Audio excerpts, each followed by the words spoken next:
I'm introducing Dr. Shashank, our chairperson. So, Dr. Shashank Achili is a scientist, entrepreneur, and founding CEO of Cure Science. He led the organization in the form of global partnership and innovative projects, including the Apomix initiatives on wearable app. He is a strong advocate of patient empowerment. He established patient-centric resources at Cure Science and focus on personalized and precision medicine, especially in longevity and quality of life. Dr. Ashili in visualizing and improving science and healthcare access in Asia, primarily in India. His research contributions are reflected in numerous publications in esteemed scientific journals. So I hand over the session to Dr. Shashank. Thank you, Thank you. Raghunath. Thank you for your kind introduction. Before we go, I quickly have one thing, if any technical glitches, technical problems, please join back in, if there is any technical glitches. With that, let's start our session. We have esteemed speakers today, and our first speaker is Professor Shivaraju. Professor Shivaraju is professor at Center for Excellence in CSR at TISS. Now I am superannuated. Sorry. Yeah, I am now superannuated. Oh, you're superintendent. I'm Sorry, sir. We missed it. Yes. He's So a farmer. superintendent. Farmer. Yes, sir. And an expert in corporate social responsibility, population development, and aging. He has contributed to research on resettlement, health, and development of elderly population in India, and is a key figure in CSR and rehabilitation studies. Sir, please take over and please go ahead with your presentation. Thank you so much. Good morning, everybody. At the outset, I sincerely thank Professor Dhananjay and Dr. Shashanka for inviting me to for today's session, and whatever my inputs that I can provide in this symposium on aging Asia is a very, I think it is pertinent for us to discuss in Asian context how similarities and dissimilarities when we are talking about aging. This is a very important, I think, a theme that aptly suits for all of us to come together. And I think, Professor Dhananjay, I really thank you for consistently writing to me and also updating me for this event. And Dr. Shashank, I heard about you, but today I am happy that I am able to join with you and share some of my, inputs. Now, this technological innovations for aging is the sub-theme that for today's session. And I hope 15 minutes or 20 minutes. What is that time slot? 20 minutes, sir. 20 minutes. 20 minutes, yeah. So I will finish in 20 minutes. No problem. Okay. Sir, your presentation, do you want me to open or can you share the screen? I have already shared, but I will open here. No problem. Okay, sir. I'll open.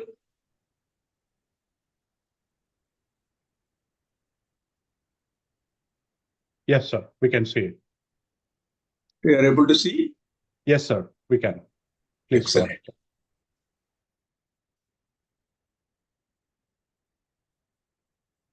Yes.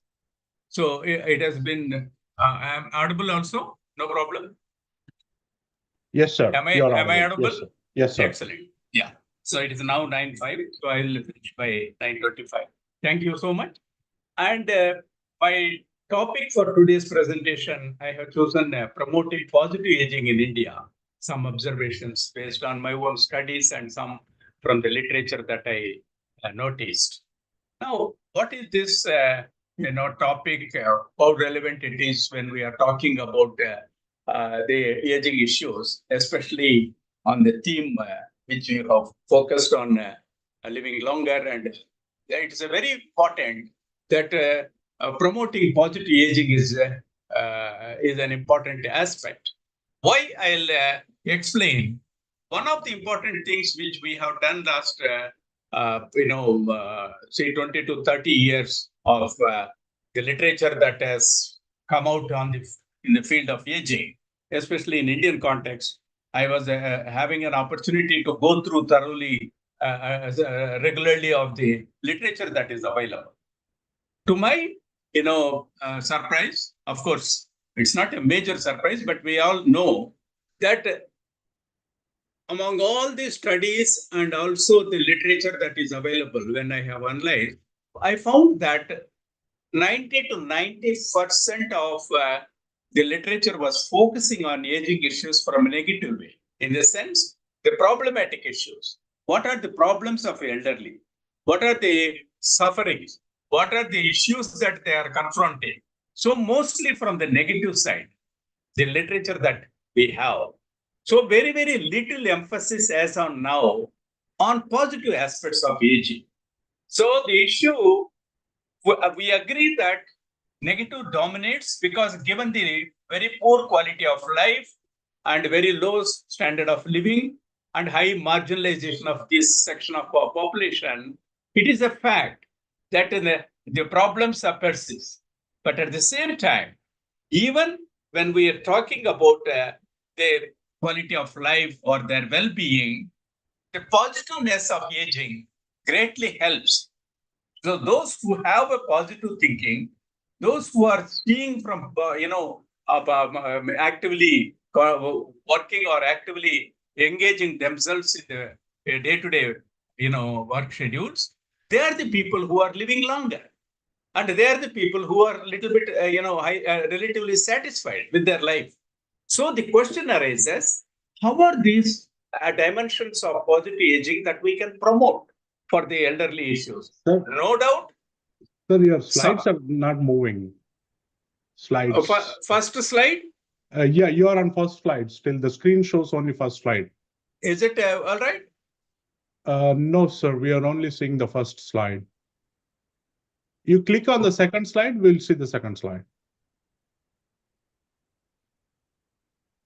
Yes, I am screen sharing.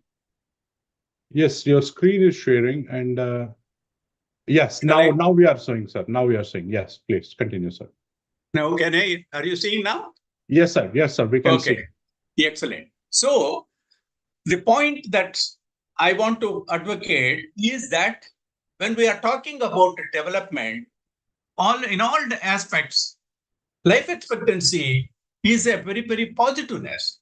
When we say that earlier it is hardly, in Indian context, for example, an average Indian was surviving around 30 years. Now we are very proud that our life expectancy is now touching 70. That itself indicates that we have to celebrate this achievement. Now, are we celebrating? Even when we are talking about Human Development Index, first and foremost is a long and healthy life. But when we are very proud of achievements in other two dimensions, like, for example, knowledge, when we say educational attainment has improved or our economic growth has tremendously increased, now, how are we focusing on a long and healthy life? This is an important aspect. So, from human development point of view also, the positive aging occupies a major important aspect. So, there are several definitions. I just focus on the National Positive Aging Strategy document that Ireland has brought out, that an individual, community, public and private sector approach to aging that aims to maintain and improve the physical, emotional and mental well-being of older people has been defined as a positive aging. So WHO has viewed that the process of developing and maintaining the functional ability that enables well-being in older age, they feel that our organization feels that we have to promote. So positive aging goes beyond the health and community service sectors, as the well-being of older people is affected by many different sectors, like, for example, socioeconomic status, family and broader social interactions, their employment, housing, transport. These are all closely correlated with the positive aging. Besides that, social attitudes and perceptions of aging, they also strongly influence the well-being of older people, whether it is through direct discrimination or through negative attitudes. So the question is that how are we considering in the literature and also to promote as a part of advocacy strategy? So aging, we have to know, we know very well, it's not just an economic and demographic issue, but a socio-cultural and technological opportunity. In fact, I am very happy that positive aging organizers have kept it under technological innovations for aging, because This is the effect of technological opportunities that we create, how best the well-being of elderly and their positiveness to promote in the community is a very important opportunity for us. And furthermore, we all know that the elderly is a major segment for having a market for a range of goods and services. In fact, as the purchasing capacity of the elderly over a period of time is increasing, the huge market is coming in a big way. So the positiveness of aging will see that such opportunities are more and more created and utilized by the elderly people. If elderly are to be fully integrated into our social life, their attitudes towards new technologies and their ability to get to grips with exploiting them must carefully examined and also understood. What are the issues when we are talking about positive aging? One of the obstacles to positive aging is the negative attitude and beliefs about aging process. So there is a mindset that the moment you are coming 60 plus, or you are a retiree, or you are, now became a grandfather or grandmother. Now the question is, you are not supposed to, think about your active life situation. So this is one of the important thing is how the negative attitudes are, influencing their life situation. Similarly, the belief about aging process itself needs to be questioned. So positive thinking about getting older can increase a person's will to live. So why we are highlighting positive thinking is that a person's will to live make them more resilient to illness and take a more active approach to their health. So even from the health dimension, it is very important that the positiveness, even the doctors also tell that, you comfortably relax. Your health problem is not that due to, aging alone. It is also because of your, mental stress and strain, which also contribute. So most of the half of the health problems can be cured if an individual has a positiveness in the person's viewing. Similarly, those who practice how to age positively, they are also likely to experience less stress, which reduces chance of developing chronic diseases or even disorders that is coming up in a big way. So the question is, to promote positive aging, it's important to plan for your health, aged care, and connection to community. These are three dimensions. So you have to think about how you can, positively think so that your health, it will be, free from diseases. Aged care, you have to plan what is the way you are to, carry out your day-to-day things the moment you attain 60 plus or retired, like that. Similarly, the connection to community is very, very important because you are not only restricted from the, your own household, but you are interacting with the community. The more your interaction takes place with the community, the higher the levels of, having a active aging.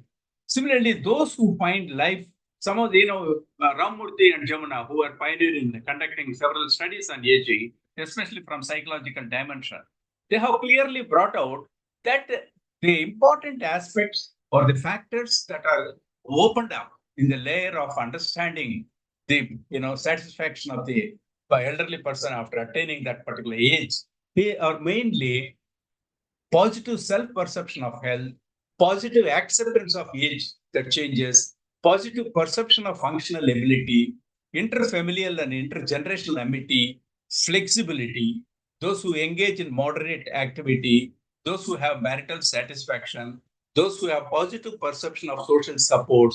These are all the components which constitutes a person's satisfaction at that particular age, that my life is, I am fully satisfied with my age. So that positiveness will automatically promote for a longer life expectancy, and it boosts up further for living longer. So what are the strategies in promoting positive aging? We need to strengthen our family ties, interaction with friends, neighbors, service providers, and elderly themselves. This is very, very important. What are the, these are, it has been proven that those who have good network with this, there's other stakeholders, they are the people who are having a positiveness in their living conditions. Outreach to vulnerable elderly.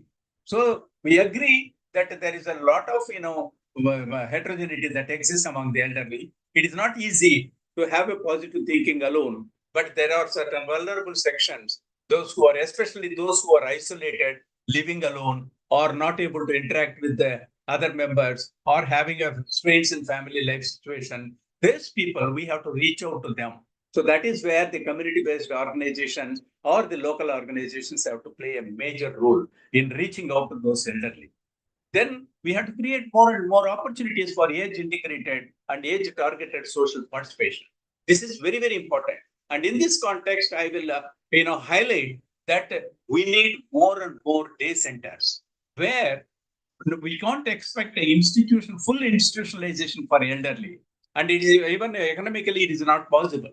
Having a residential homes or old age homes, and especially on payment basis, it becomes difficult. But we can create a daycare centers or day centers, which will be very cost effective. At the same time, the elderly also, part of their family, they will move out of the family, and again by evening or so, they can go back. So this partial, interaction coming out of their household, interacting within the community, greatly helps. Such opportunities we need. So our major presence of day centers itself, indicates that we are not able to move out in that direction where elderly can come out of these things. One of the important, thing which we also noticed in our surveys and studies are that those elderly who are not coming out of their household and interacting with other elderly members always feel that their problems are unique for them, and they are the people at that age, they are alone suffering and no other elderly are suffering. The moment they come out and interact with other elderly person, they get relief because the problem they share, that there are also other people who are also experiencing, though not at same level, maybe different levels. So they get comfort that others are also having problems. So it is not that I am alone. So even the negative thinking will be taken out the moment we promote social participation, so that it doesn't require any cost. What all we are facilitating is saying that this is a common platform where elderly can come out and interact with their peer group and share with their own issues and these things. So that is what establishment of older adult day centers are promote strongly. Mobile medical units. We know very well access to health is a very difficult problem, and furthermore for elderly people and disabled. So how are we promoting? So here in this context, mobile medical units, like HelpAge has taken all over India, several mobile medical units in different states, where this is one of the important strategy to address the health access to elderly people. So this is one of the important things which we need to promote. Similar is the question elderly self-help groups, because self-help group formations are very important, so that we can't expect children to come and young generation always to bear their support. What all we need to do is that we have to identify young old, middle old, and old old. And we know very well around 60% of our population among 68 plus is 60 to 69. They are all able-bodied. They are all alert. What all they want is the platform where they can come out and they can contribute through volunteerism.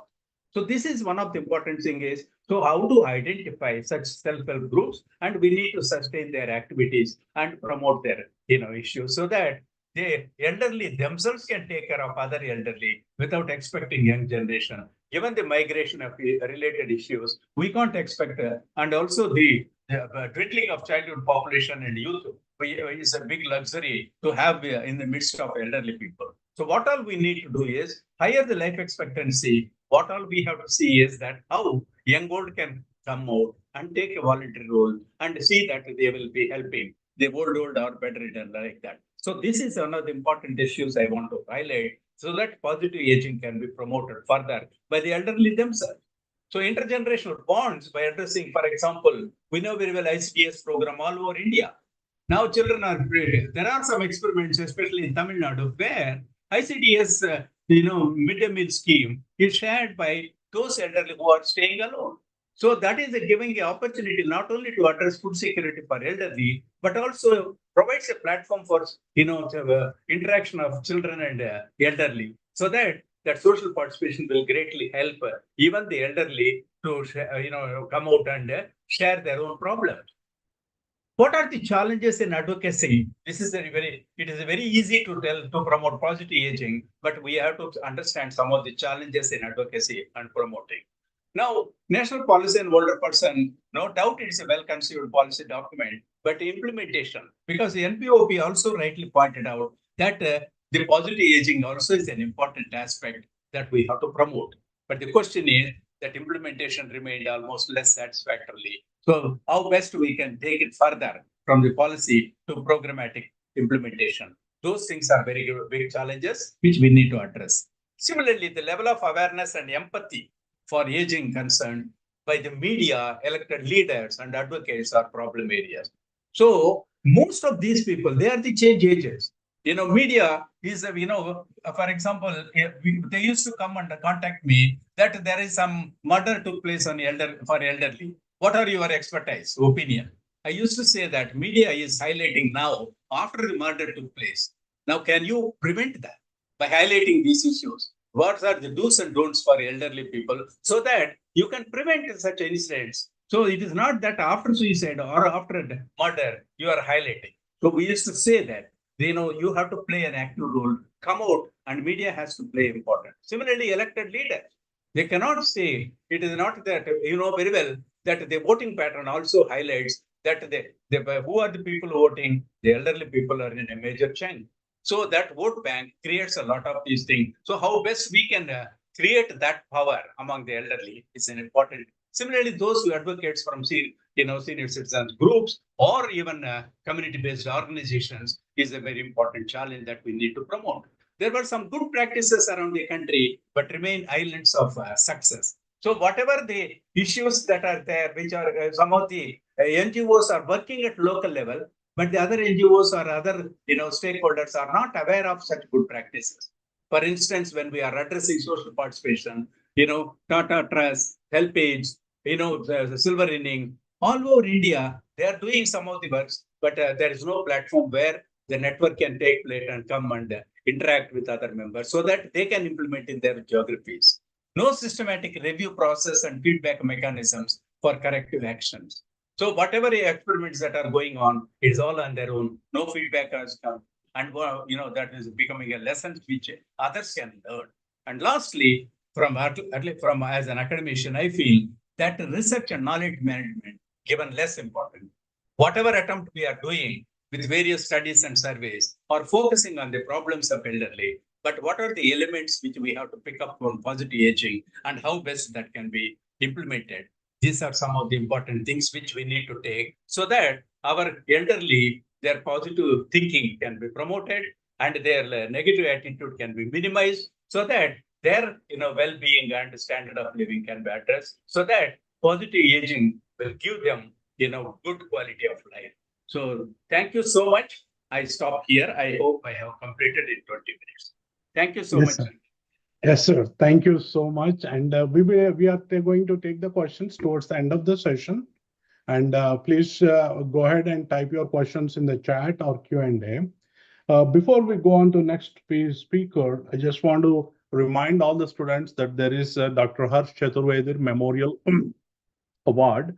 The reason why I'm reminding is my next speaker, Professor Charu Monga, that's how I know because of Harsh. Both of them were colleagues at IIT Guwahati, and Harsh he passed away, but we still keep remembering him. And our next speaker is Professor Charu Monga. She is an assistant professor and dean at IIT Delhi, and she's with the Department of Design with expertise in visual communication, animation, and digital media and CGI. Her work in these areas integrates design and technology for creative storytelling. Professor Monga, Charu Monga, you there?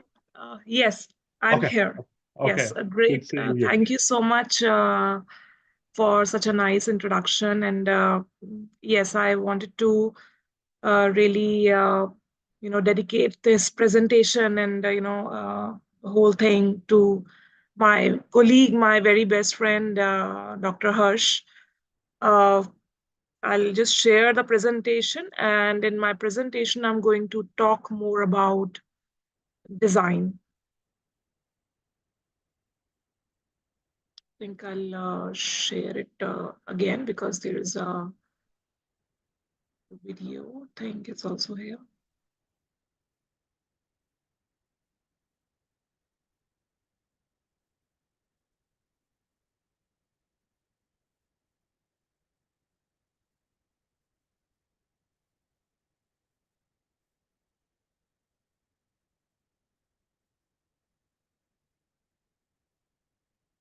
Okay. So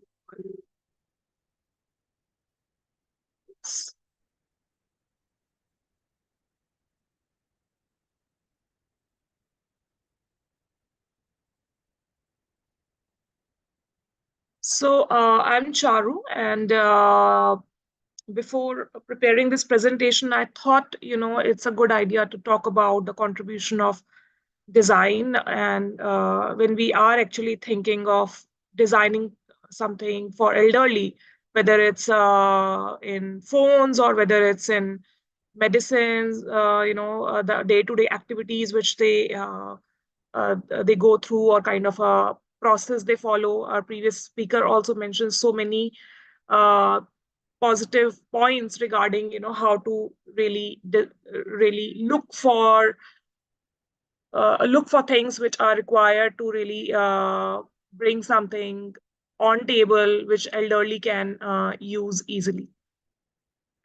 So our world is aging, as we all know, over the period of time. Yeah. Okay.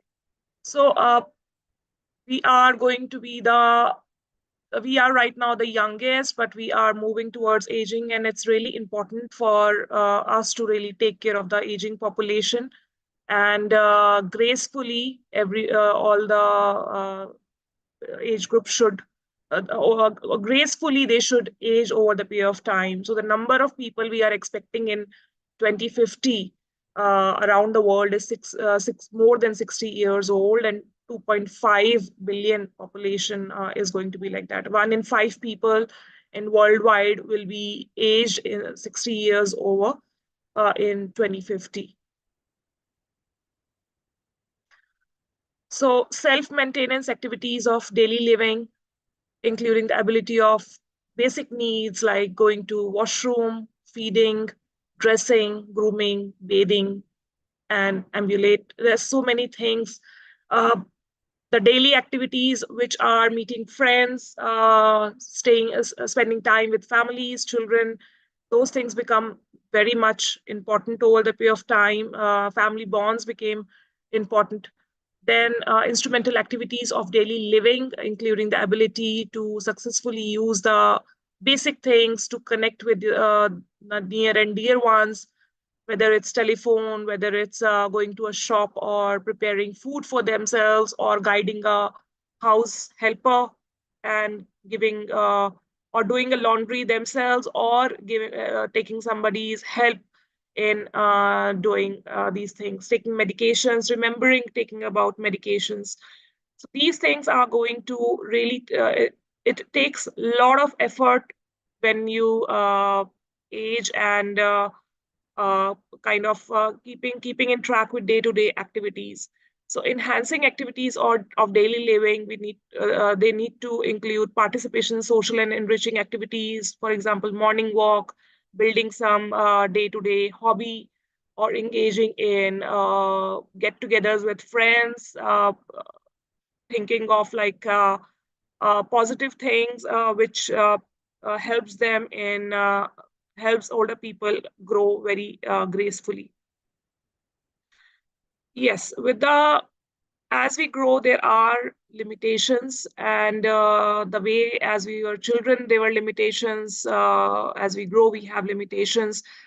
We have physical limitations. Elderly people, they'll become motor limitations, gross and fine motor, movement limitation, balancing limitations. So there are multiple limitation comes with aging. Perceptual limitations are there, hearing and vision loss, increase of number or multiple vision, basically possibilities which comes up over the age.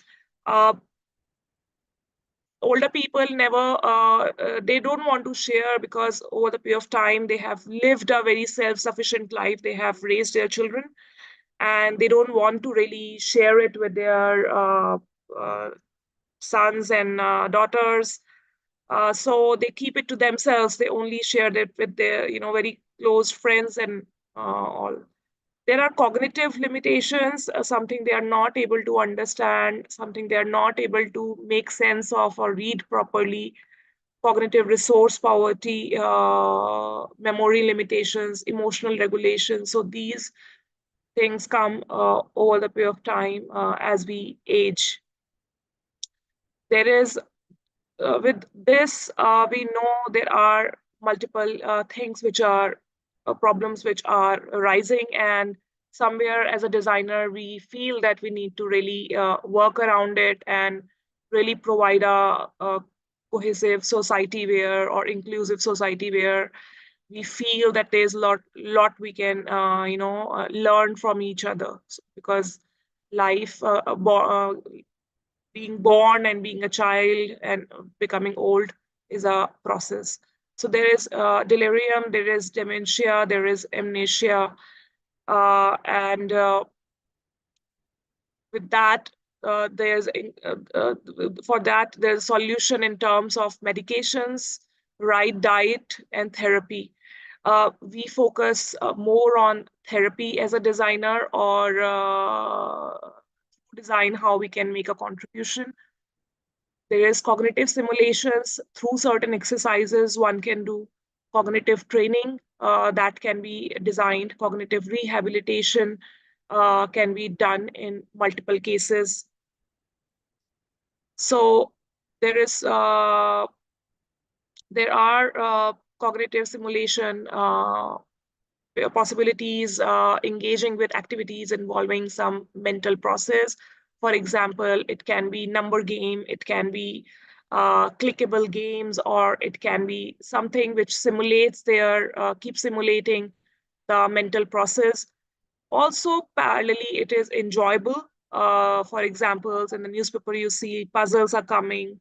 So reading newspaper itself and solving something around it, then talking to your friends after reading the newspaper, that also brings a kind of a gamified and more enjoyable approach, which helps in bringing the mental process more active. Cognitive training, using repetitive exercises or keywords to specific cognitive abilities. Many of computer-assisted delivered in person individually or in small groups. So those kind of exercises can be designed in smaller groups. There can be impact programs, luminosity. So there are multiple cognitive activities which can be planned also with the therapist as we move towards aging. Cognitive rehabilitation, tailored made individual, and involves working on personal growth over the period of time, as all children are different, all elderly are different. They go through different kind of hardship in life, different kinds of ups and downs by raising their family, so many things happening in the family, taking care of that, bringing all the relatives and everyone together. So they go through many kind of things. So they can be like, bit of trauma also, as well as certain kind of distance, which may have been evolved over the period of time when we talk about the cognitive rehabilitation. So can we bring tailored made individualistic working scenarios, for example, bringing some hobby or of maybe sewing or something which we can do it with hands. Usually some kind of companion we can develop, day timer, so those kind of things, often using external cognitive, keep using external cognitive aids, usually implemented in real life setting. So connect to the real world also becomes stronger, as well as it brings peace to the mind, and it becomes much more believable. Few things I will share. For example, digital games. We felt we have done research over the period of time, and we felt digital games as a solution really works for elderly population, and they can be used for multiple in multiple ways. For example, it can be used for cognitive training, rehabilitation, and simulation. Means you are using a game and to basically bring a bit of more training into the person's daily life, as well as at the back end, the data one is collecting, that can be also shown to the doctor, and doctor can really prescribe multiple kinds of digital levels or different sections which can help in rehabilitation of or keeping the aging healthy, I'll say, over the period of time. They are fun and entertaining and engaging games. They are inexpensive. These days, board games are there. You can also print them at home. Digital games are there.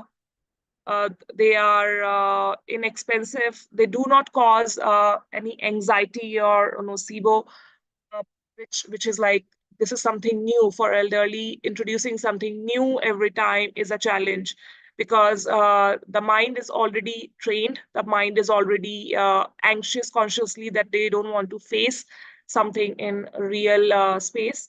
So I would like to give an example from one of my from one of the person I know, whom I'm trying to spend time with as an elderly person. So she has an anxiety. So she was living her, of course, school teacher's life, and every time surrounded with students, spending time with younger minds, and trying to always do something interesting for them. But after the retirement, it becomes difficult, and she felt that kind of void which is happening. So what happened, over the period of time, the family members have thought, it will be a good idea to introduce her to some kind of activity, some kind of passion project. So she has a very good and interesting kind of passion for really creating something with craft. So it's like the family member pushed them, why don't you showcase your work, or why don't you, put a stall in the nearby spaces, and introduce the children or introduce the family members how to go about it. So over the period of time, it has came out when the stall was being put up. There was a bit of anxiety to really face the people, face the audience itself. So we don't know when this kind of situation comes. It just family members have to keep uh, checking by doing certain activities, because us elderly population doesn't like to take help, or doesn't like to really share any kind of vulnerability in front of anyone, especially their children. So it becomes very important that the family should keep checking through certain activities, and always try to bring them more towards more to build those kind of spaces where the group of people can interact. For example, morning park sessions, going to the park, meeting the friends, doing a small get together. So getting in touch with the human to human being becomes very important. It reduces anxiety anytime. Games are mobile. They can act as distractors in pain management. They can act as behavioral measurement tool for the doctors and researchers. As I said, doctors can really understand how much time has been taken to finish certain game, and according to that, they can understand like what kind of exercises or prescriptions needs to be prescribed. They enhance individualistic characters such as self-esteem, self-concept, goal setting, very small goal setting. I know as right now, I do my day-to-day activities, but I set very longer goals like 6 months or 5 months, those kind of things. But over the period of time, it has been found that setting very small goals is important. For example, just 1 day goal that I have to go out and take shower or do an activity. So very small, short goals that gives a lot of confidence to the particular age group. There's a sense of achievement. There is a competitiveness. So all these things help psychologically. It brings down the anxiety level in elderly spaces. So a small we study games and we see how we can actually incorporate games. So I'll just give a small example. For example, very small exercises which is based on some tests which has been of course this has been developed with a psychologist, and very small tests we have developed which can be achievable. For example, take a test, a circle. There's a circle and there is this parabola. You have to put this by dragging and dropping into this particular circle, put it in the game. So once person make it a part of the gameplay. So person puts it, and that's a winning. So that's simple. What I'm trying to say, building very small goals. In fact, 1 day is also within 1 day, there can be multiple very small tasks which can be assigned or shared and gamified.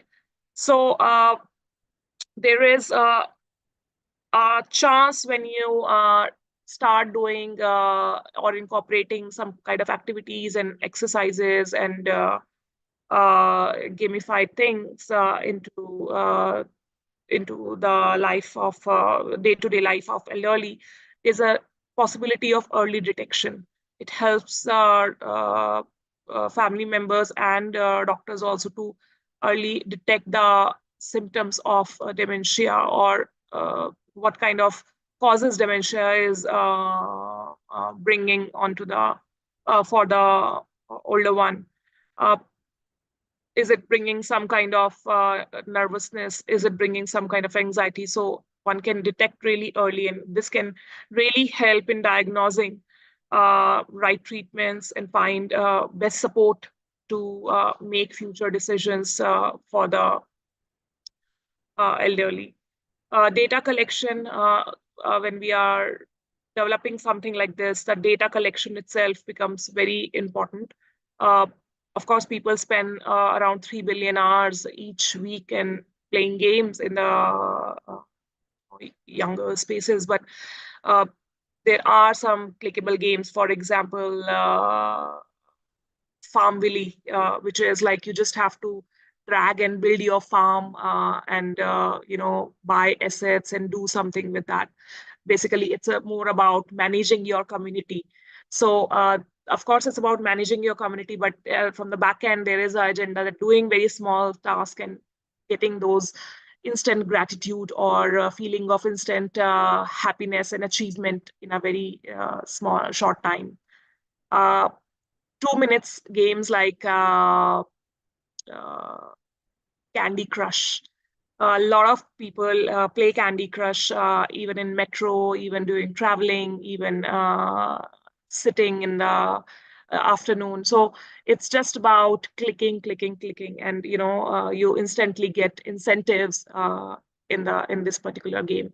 So these very small task and achievement gives feeling of instant gratification and instant like happiness. Cognitive training, with that cognitive training using games as a medium may be effective. As a video game for concentration, attention, hand-eye coordination, memory, decision making, and speed reactions. So over the period of time, as we have also developed similar kind of multiple levels of games. For example, taking a shape, identifying shape and color and putting into this mandala. So again, dragging and dropping to the right. So it will help in bringing more so it's a strategy come skill based levels we have chosen. So if we are choosing the right one, the square, and putting it into the right square, so it's more of like a skill. But again, at the back end, it's strategy. For example, choice of shapes and colors, it defines mental state. Complexity, it defines cognitive capacity. Coherence, it defines logic.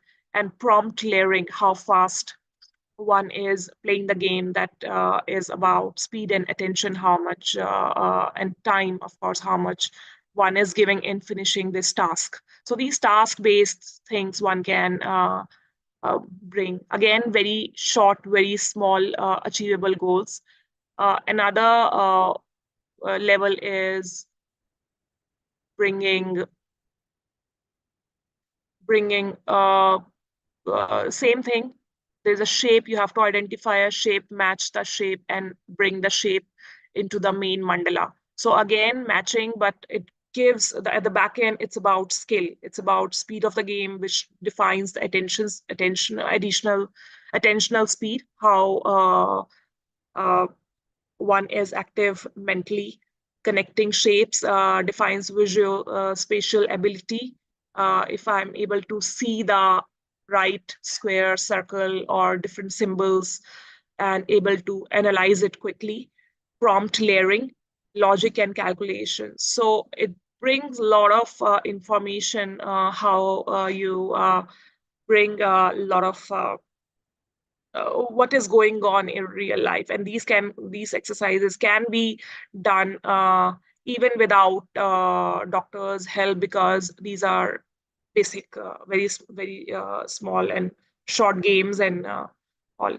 Another part I wanted to move for when we are, so one is about games, but there are a lot of products in the market which helps which elderly population. I won't say elderly population, I would like to say elderly gurus, because they have actually lifetime. They have really taught us so many things. So I think population is a very bad word, but more about elderly gurus. So when they are using day-to-day things, for example, a glass or a bottle. So what as a designer we do, suppose a person is holding a bottle. So how, if the bottle size itself is very thick, so it can slip from the hand. It can also be of different material. It can be of different shape and size. So we work on the usability of how we are holding a bottle. We work on the measurements, which is more of the ergonomics of the hand, how the size is, what's the size of the finger when you actually fold it, how much one has to really uh, uh, one is going to hold it, whether what kind of space has been left or not. So we take all these measurements, similar thing being applied in multiple sections. It can be a bottle, it can be a small dibby for the medicine. It can be a small maybe a cream or bottle, or any kind of bottle. It can be spoon, it can be a glass, it can be anything. So all these aspects are important. So we do kind of analysis in terms of ergonomics, in terms of the behavioral points, in terms of usability. After that, once we do our tests, we start looking at the visualization of it, how maybe elderly would like to kind of use certain things, whether it's a bottle or a box or a glass, or maybe it's the gadgets, which is now most a lot of people are using. There was a time when there was happening a shift, but now again, like people are using, but still a lot of people are not using because of the fear of using the digital things. So what I'm trying to say, when we are designing something for elderly, we do observational studies, we do behavioral studies, we record sometimes the just we put up the camera and record the behavior, how they are holding things, how they are bending, how much they are bending. And on the top of that visual data, we start putting our points in terms of the research points, observational points in our Professor Charu? database. Yes, I'm just going to finish this. Okay. Thank Yeah, you. so I'll be quicker. So again, we do the design part of it. For example, when we see a box of medicines, so in this, if you see this photograph, it's very difficult for any elderly person, even for me, in fact, to really figure out which medicine I have to take. So usability issues are there, font legibility on the medicines, placement of the font, color, everything looks same, cognitive load is very high. As compared to this, we know which aspect needs to be used when, which medicine needs to be taken when. In terms of technology, the gadgets are small. Technology used by elderly are mobile phones, tablets, computers, and but when we talk about if we just change the font size from 12 point to 36 point, it brings a lot of difference. So very small kind of legibility, readability kind of things we can bring in. Color becomes very important when we are designing our instruments and gadgets for the elderly members. The font size, as again I say, the product has to have the simplicity. For example, very basic example of using a microwave. As compared to this and as compared to this, which one is quicker to heat? So this brings memorability, this requires vision. So one can see more cognitive load. So this will work much more better because there are so many different sections of information which is here in it, and that becomes too much heavy for any person. Nokia 1100 phone, which was with a large main button and smaller secondary button. So this main button and of course the haptic pressing of things, like if you want to switch off the point is more of inwards. So when you put a finger or a thumb, even by closing your eyes, this is for switching off, or something for picking up, which is more of extruded. So these kind of things, for example, when we are designing a phone, bringing more of legibility in terms of font size, how we are bringing in. So decision model for elderly household medical products or any kind of products, it has to have aesthetics, means, of course, it has to have functionality, because it has to work. It has to have aesthetics, becomes very important. What kind of shape, what kind of color, what kind of material, what kind of decorative element we are using. Practicability, simplicity, comfort, durability, safety, all these things become very important. So just to close the session, a few findings are that use real life examples and mind the process in digital products. Digital products are design digital products, navigation and hierarchy more carefully. What will come first, what will come second, for especially for laptops or the kind of fonts we are using, or the programs we are developing on the laptops for elderly members. Test with all the audiences. Iterative process is very important when we are designing something for elderly.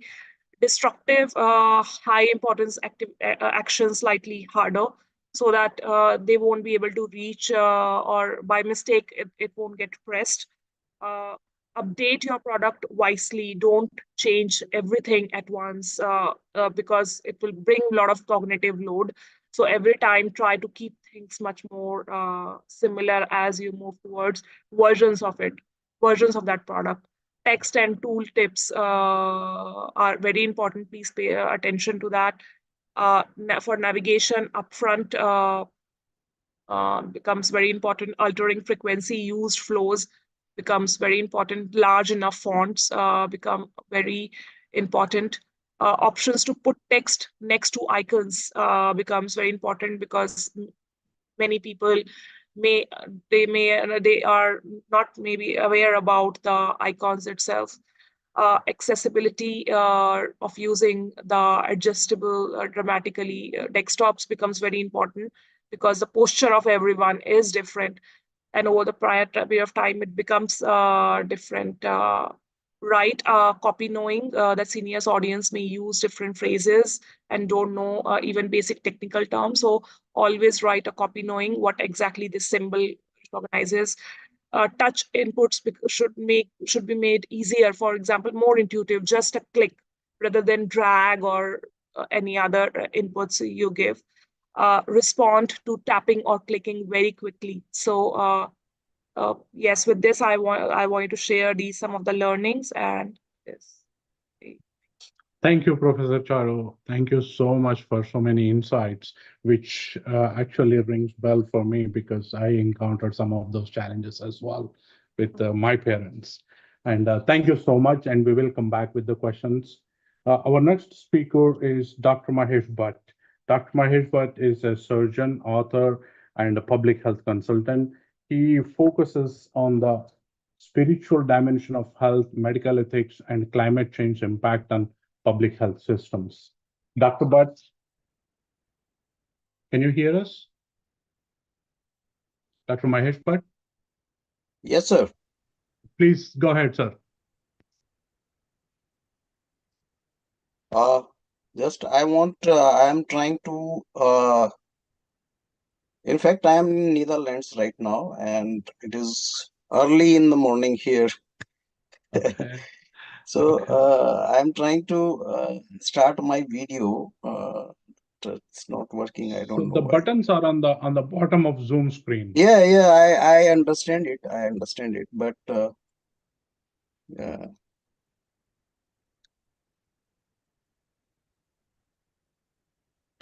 The video is not working. I don't know why it's not working. But anyway, maybe in later on it can work. So and specifically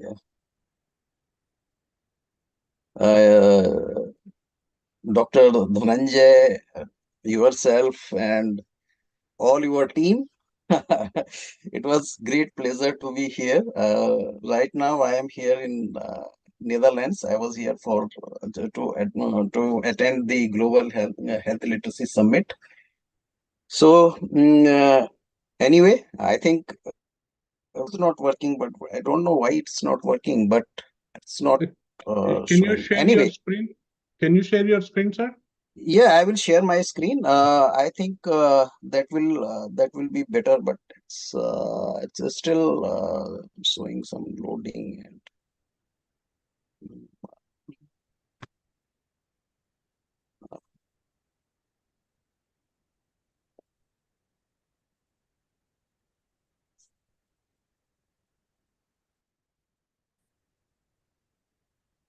the problem is in connectivity, I think.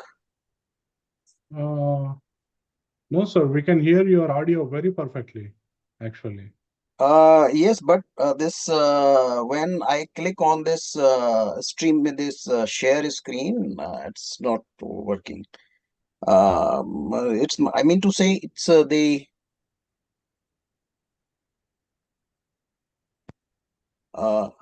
can I join again? Yes, please. Yes, please. Closing it. So if it is okay with you, can I start another presenter and you can go next to him? Is that okay, sir? No. I will complete it, because then I will have to go somewhere else. Okay, we'll wait. So this is the problem. So anyway, we can go with without the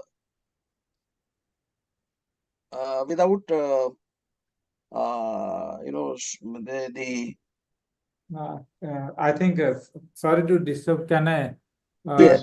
Doctor, but I think better you just log off and rejoin, because I think in that sense it will work. Just quickly. Okay, yes, quickly I am doing that. I am closing it.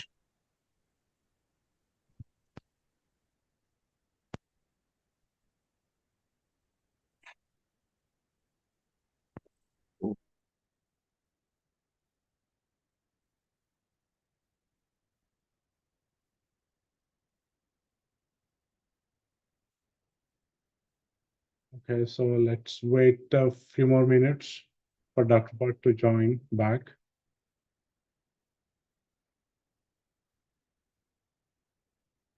In the meantime, if I may ask a question, Professor Shivaraju.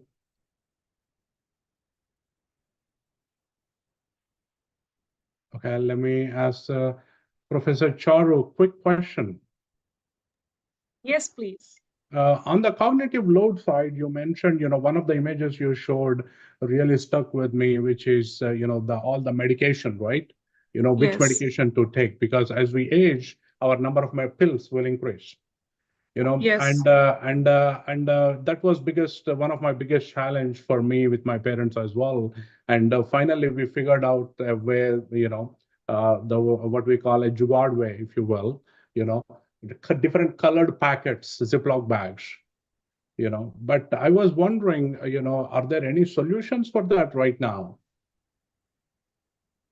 So, of course, there are very limited solutions. I mean, one is, of course, marking those small boxes with color code and actually writing it. But over the period of time, I realized that even color coding doesn't work well, because doctor prescribe like you have to take particular medicine in the morning 2 times, Yes. then afternoon 3 times, then Yes. at night 2 times again. So it becomes Yes. very confusing. Yes. For that's why I have seen very limited solutions. Only one solution, in fact, I have seen this whole box, which is like you must have also seen like a box with our Yes. different sections, and Yes. you have to really mark it within that day one, morning, Yes. evening. So those kind of things. But The problem I feel like it works with the small medicines, but not with something which elder person have to add. Suppose for eye problem, right? Yes. There are Yes. 10 medicines, in fact. So I have not seen many of the solutions. That's one of the problem. You're correct. Then there is syrup, then there is eye drops, and then some of the tablets are big, some of the tablets are small, and there's all And kinds of mix and match. in every visit, doctor of course Changes. checks the whole thing and it changes. Yes. So definitely it's a very big area where design can Hello. Yes, sir. contribute. Yeah. I will follow up with this with you, Professor Charu. Dr. Bhatt, yes, sir. Yes. Now I think it is okay now. We can hear you. Yeah. So this I am going to share my screen now. Please go ahead. Hope it should work.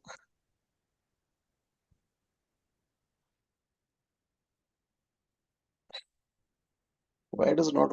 I don't know. Yeah. Yes. Now it's working. It's working. So this is here.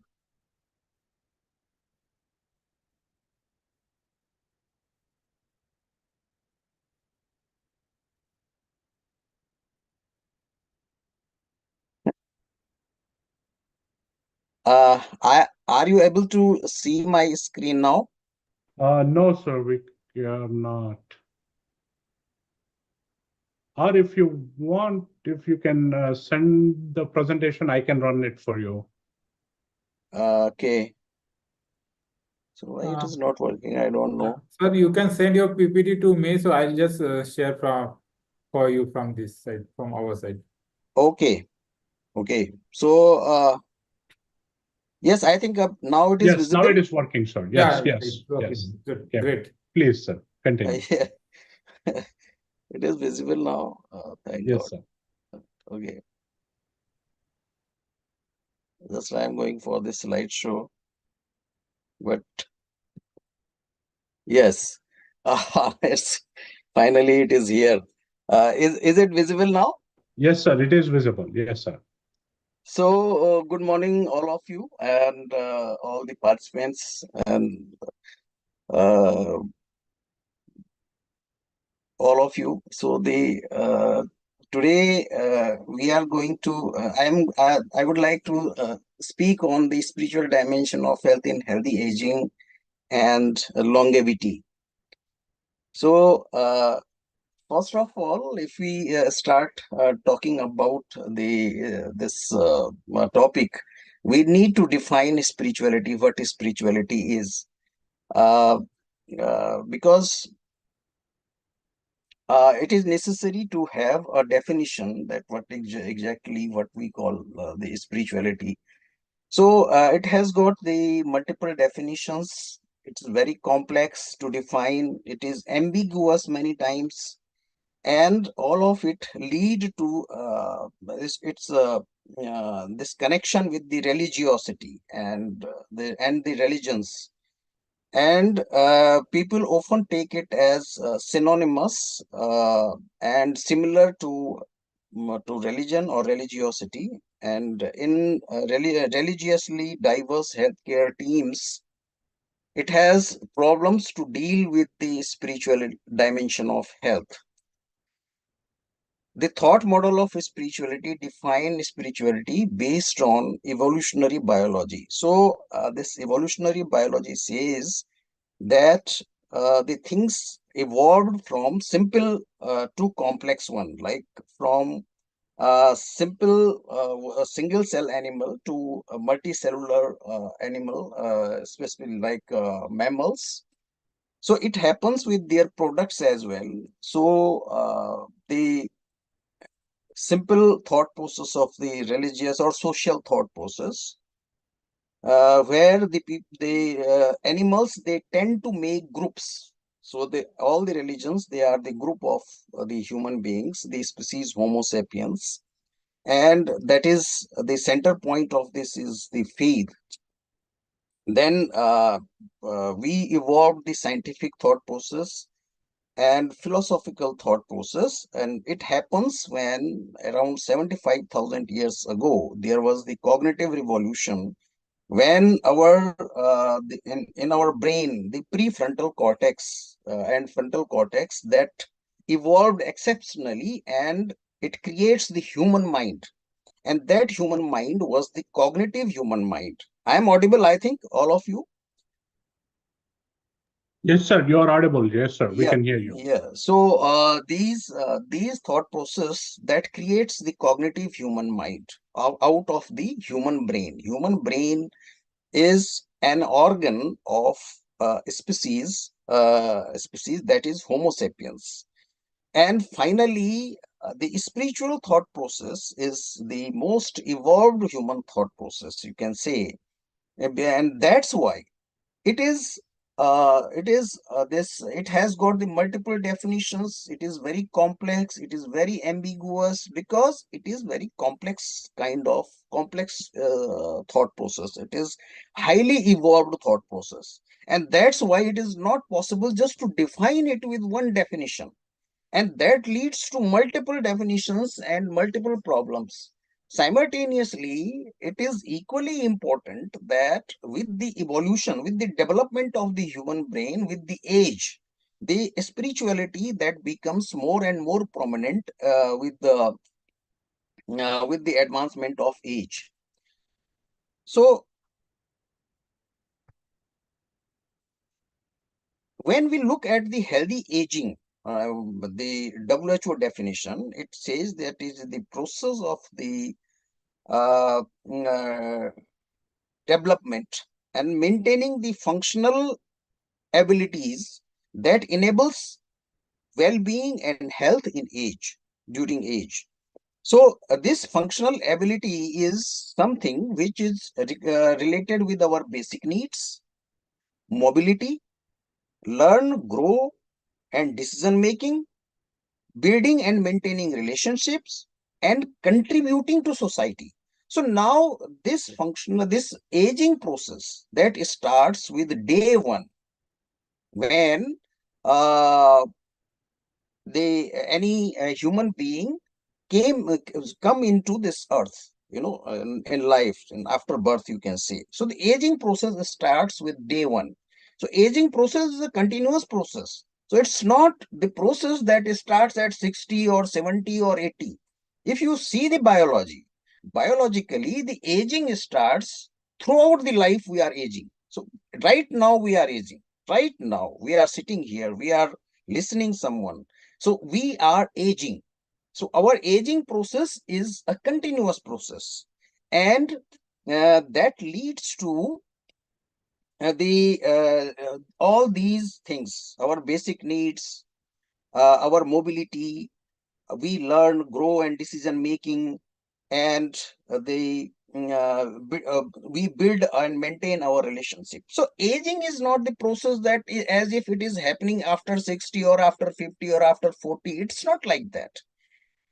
Aging starts from day one of our life, and that process continuously go on.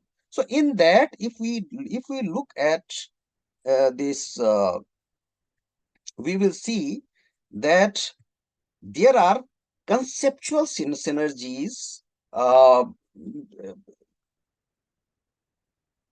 There are conceptual synergies and conflicts of the spiritual dimension of health in healthy aging. The thought model of spirituality to solve conflicts and promote synergies through understanding the thought process behind spirituality and healthy aging and preventing its exploitation. So the thought process is uh, based on the evolutionary biology and neurobiology. And here we can understand throughout this presentation that why the spirituality is a different thought process, and it is different from the religious thought process. So how we can say that it is there are synergies and similarities with aging. As I already told you, that aging is not something related with the what you call it, the certain age, say after 50 or 60 or something. It's not like that. So aging is a continuous process. So it is that when we create a thought, we try to create a thought process model of the spirituality. We explore multiple definitions of spirituality. We explore WHO frameworks of healthy aging, and we further divide them in conceptual points or thoughts to find out conceptual synergies and conflicts. And finally, we examine the thought model of spirituality. So what we found that spirituality have all positive thoughts. So all the definitions whatever we found there in in the in literature, we found that uh, all the definitions define the positive thoughts of spirituality. So what are the positive thoughts? So the positive thoughts are all those thoughts which are good for not only for human life, but for all kind of life. So all the thoughts, all positive thoughts, they are pro-life.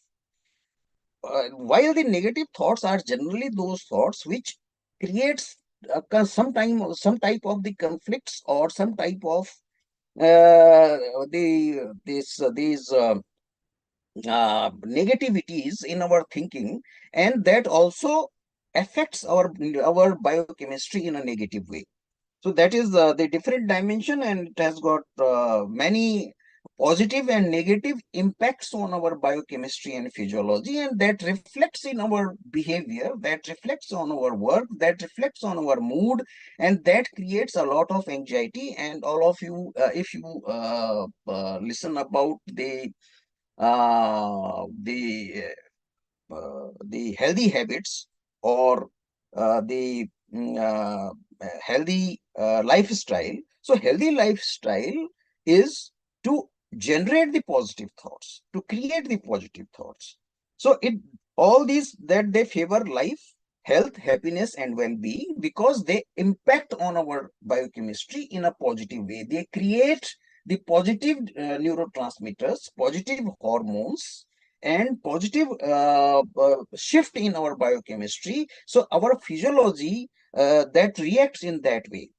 So it also helps in us, the connecting with other people, connecting with other thoughts, having some kind of the tolerance with different kind of the thoughts, and it works as a correcting thought process. And that is the reason, with this connecting and correcting is the reason that spirituality is spiritual thought process is equally competent or equally work well with science, philosophy, and religion.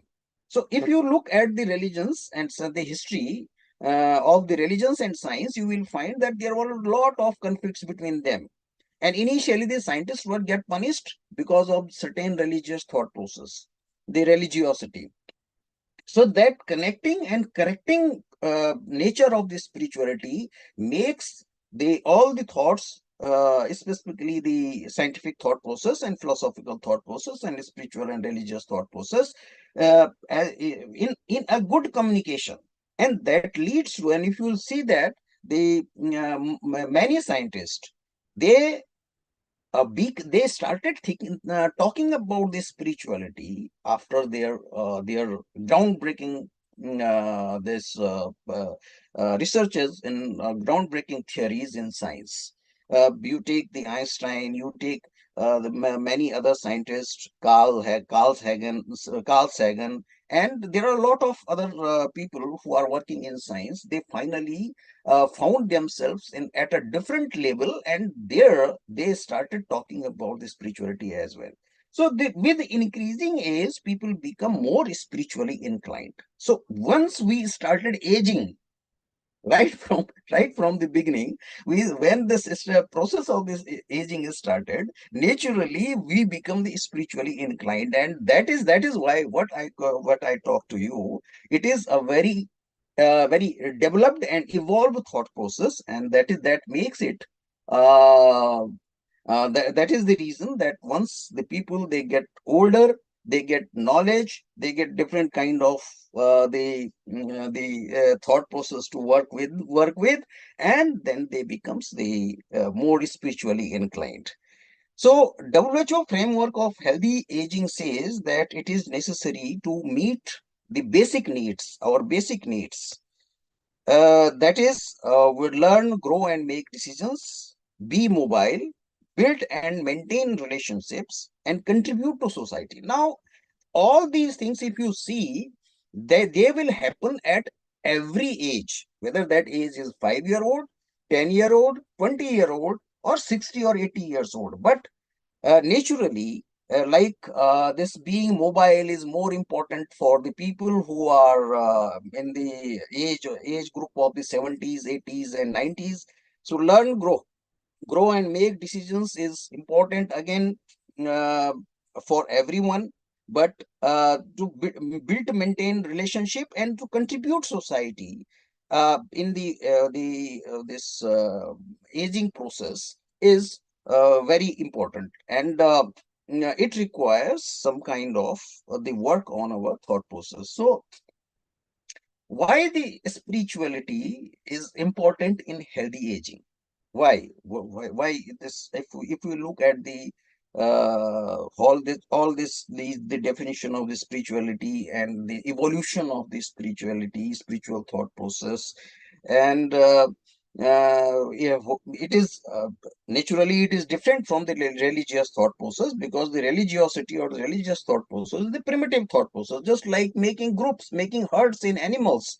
And why the animals make herds? That is because of their survivality. The survival reality is make them just to make the groups, because it will help them in reproduction. It will help them in creating the food. This for the arrangement of the food. It will help them in the security. So this is the reason that all mammals they make groups, whether they are living in jungles or where they like we human beings, we are living in the what you call it, in cities or in villages. So we tend to make groups. So those groups can be the political parties. Those groups can be some social kind of uh, the social structures, the societies, and it all creates. Again, it's not working. Hello, am I audible? Yes, sir. You are audible, sir. Okay, so Do you have a video there? I don't have video. Yes, Because I'm. it's the Yeah, this. circle is Yeah, this now. yeah. Now it is with Yes. increasing age, people tend to be more spiritual. Okay. So spirituality has a strong attraction among people, and specifically elderly. They are more inclined toward the spirituality. Most religiosity is considered spirituality, which is fundamentally wrong, but we consider it because most of the time of the human history, most of the part of the human history, religions were considered the spirituality. So there, I don't want to go in that jargon that where adhyatma and spirituality is basically a very new term. It is only 400 500 years old term, but our this adhyatma word is very old, for the centuries it is there.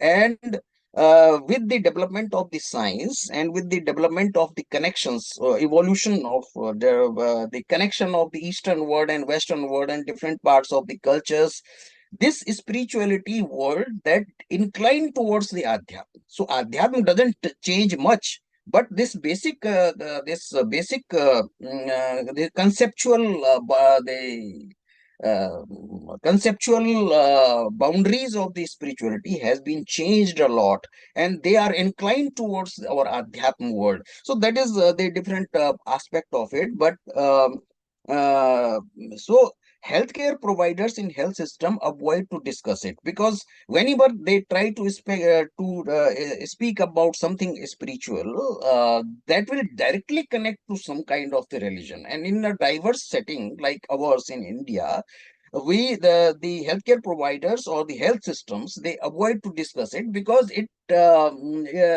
brings to them towards the this religious thinking. And a lot of vested religious, political, business, and social interests tend to exploit this tendency. And we have seen, and we can go through many type of these what you call it, news items, and many things that where the people are being exploited on this on the name of the spirituality. And all over the world, the spiritual that this industry, the business interest surrounding this spirituality is booming, because everybody needs to realize their spirituality. And to realize that spirituality, we are following some religion, we are following some guru, we are following some kind of faith or whatever not. And many times, many people like me, like us, we are following science just to realize our spirituality.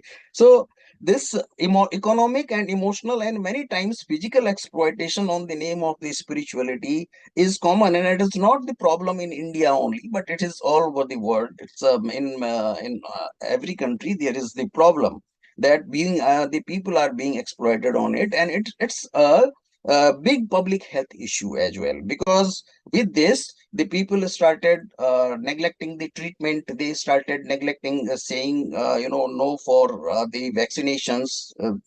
There are so many issues. Those can create the public health problems. People started going to the different kind of the treatments which don't have any scientific ground. So there the exploitation happens, because of the cancer patients are going to somewhere some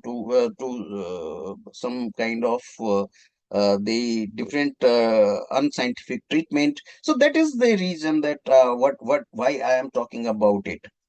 So the thought model of spirituality, consider the spiritual thought process as a separate thought process from religiosity. I have already told you. And on evolutionary timeline, it is a superior thought process.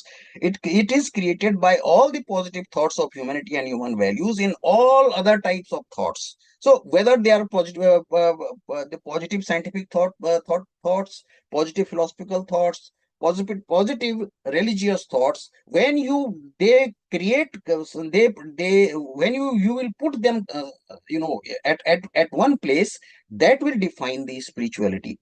So it works as a connecting, communicating, correcting, balancing thought in the ecosystem of the human thought process, and that makes spirituality essentially at the levels of the individual and collective levels of humanity. So what is the difference between the religious thought process and the spiritual thought process? So this difference we can say is the religious thought process is evolutionary primitive thought process of herd formation in animal kingdom. Spiritual thought process is evolutionarily superior thought process. Religions require spirituality for their existence, but spirituality doesn't require religion for its existence. Religions has many conflicts with scientific and philosophical thought process, and we have seen it in there are plenty of examples from, if you take from the history, our developmental history of the humanity. So we will see that there were cross-ons between the scientific and philosophical thought process and religious thought process. There were a lot of violent and conflicting issues. Spirituality is equally competent with all the thought process because it liberates the thought from their boundaries. So when the religious thought process, they create boundaries, spirituality or spiritual thought process don't abolish the boundaries. So religious thought process have inherent negative thought of us and them. So this is the reason that this thought of us and them creates a lot of conflict in our history, and maximum bloodshed was on the name of the religions. You all know it about it. If you look at the human history, our developmental history as a human race. So it is, this is the reason that and it is not the only religious thought process, but all kind of the social thought process. So religious thought process is a type of social thought process where we create the groups around some faith, so then it is a religion. So when we create a group around some chunk of land, then it is a country.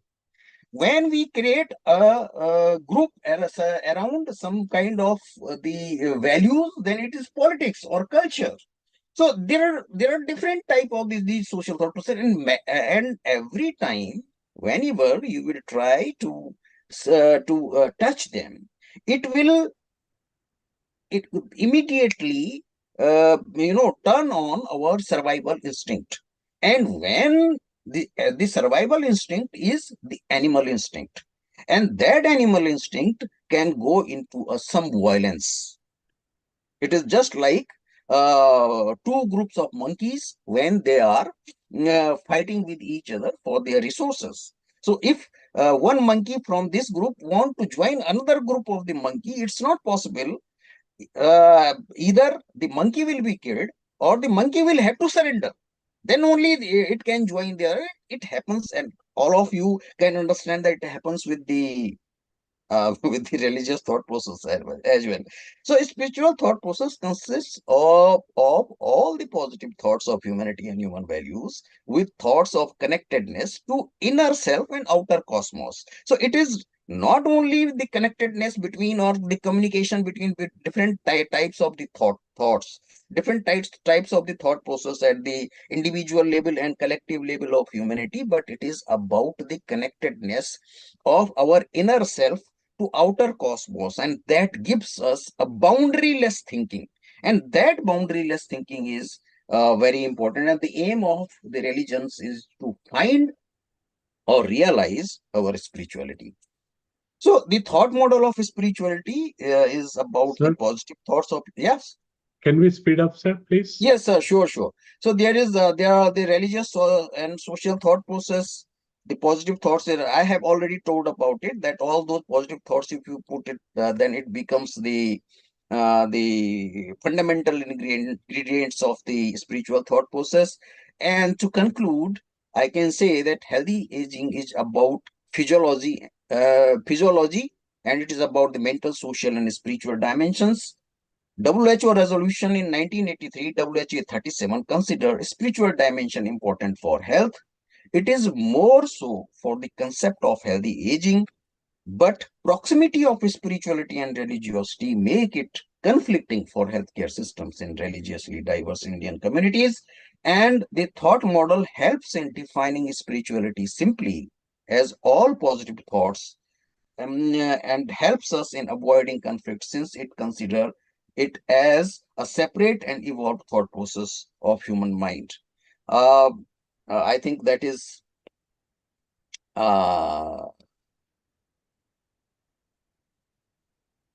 so. That is all. Thank you very much. Thank you for your patience hearing. And if there is any question, please go ahead. Thank you, sir. Thank you, Dr. Mahesh Bhatt. And we are getting the Q&A towards the end of the session, sir. And Yeah. thank you so much for an interesting presentation. And our next speaker is Dr. Vijay Padal. Dr. Padal is a senior scientist specializing in cancer genomics, bioinformatics, and precision oncology. His work is in next generation sequencing and neoantigen peptide vaccines in advancing the field of cancer treatment. Dr. Padal, please go ahead. Sir, I would like to take off your permission to leave because I am here for a conference and I will have to go there Absolutely, sir. in the next half an hour or 1 hour. Okay, sir. Have a good day, sir. Thank you Yes. very much, and thank you all of your team for inviting me here, having me here, and all the best for this conference. Thank you very much. Thank you so much, sir. Thank you for coming in early in the Namaskar. morning. Namaskar, pranam. Namaskar. Have a great day, sir. Thank you. Thank you. Thank you, Dr. Shashanka, for that nice introduction. Hello, everyone. I'm Vijay Padul. I'm working as a scientist at Phoenix Life Sciences. My topic is genomics as a key enabler of personalized medicine. So everybody or almost all people want to live long and they want to live healthy and fulfilling life. So this longevity, this can be achieved in the background of good genetics. That means if the person is born with good genetics, then he will be susceptible to less number of diseases and will recover from diseases. And that will lead to a good long life. So what this longevity is dependent on, we are going to see the genetic components of it. So the longevity is also dependent upon the diet and lifestyle of an individual. It has a major role in how long the person will live. And various studies have identified there is a strong genetic component to longevity. So if you see biomarkers of aging, there are molecular, physiological, and epigenetic traits or markers that can provide an indication of how the person is aging. And though the genetic changes, they have been found to be changing throughout the lifespan of an individual. So there has been this quest of longevity with humans since long time, since the elixir of life. We have tried to live longer life, and in the modern times, due to the progress in the modern medicine, we have seen that there has been increase in the lifespan of the populations in different countries and world overall. So here we can see in the first table in Italy, we can say that in 1861, the average lifespan was 29 years, which has increased to over 80 years by 2011. This is a huge progress in achieving longevity, and that has been possible due to the modern medicine. We can also see in the second set of slides that from 1990 till now, and there has been considerable increase in the longevity, and it will go on increasing up to 2030. Now, modern medicine has made this possible. We will see how the next step of modern medicine, that is personalized medicine, will help increase this lifespan more. So lifespan and health span, these are the two things that are needed to be considered. What do we want? We want increased lifespan, or do we want increased health span? I think everybody's aim should be increased health span. Nobody wants to be 90 or 100 years old and bedridden and taking medicines and not enjoying life. But if we increase the health span, that is the healthy lifespan of an individual, then we can do most of the increased lifespan that we have, that we can achieve.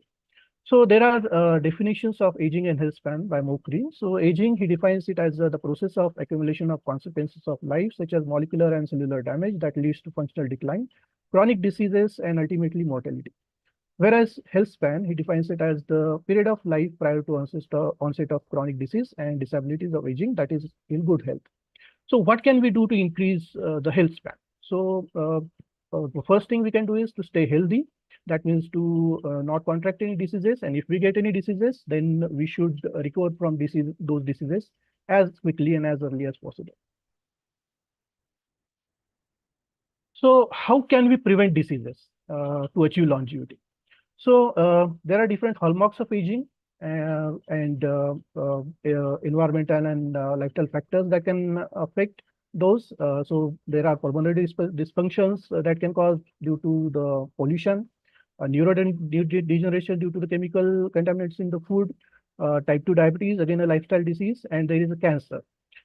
Cancer is a genetic disease which can have inherited component, and also there can be somatic components due to the exposure to carcinogens, which can be due to lifestyle of the individual. And cancer is also a debilitating disease, and it is also having an underlying genetic component. So to achieve longevity, so one factor is that there should be disease prevention, and we would see how genomics can help in that particular area. So first, let's see what is personalized medicine, because our topic is personalized medicine. The key enabler of that is genomics. So we'll see to both of the areas, that is genomics and also personalized medicine. So personalized medicine is the next step of the modern medicine. The modern medicine currently, till now, it has a philosophy of one size fits all approach, where they prescribe the same medicine to all individuals with the same symptoms. So if you see in the diagram, this is a group of patients, and they have all genetic lifestyle variability, all kinds of variability is going on in the population. And here, if they have a particular one symptom, then they will prescribe the same drug, and that drug will have different response in different patients.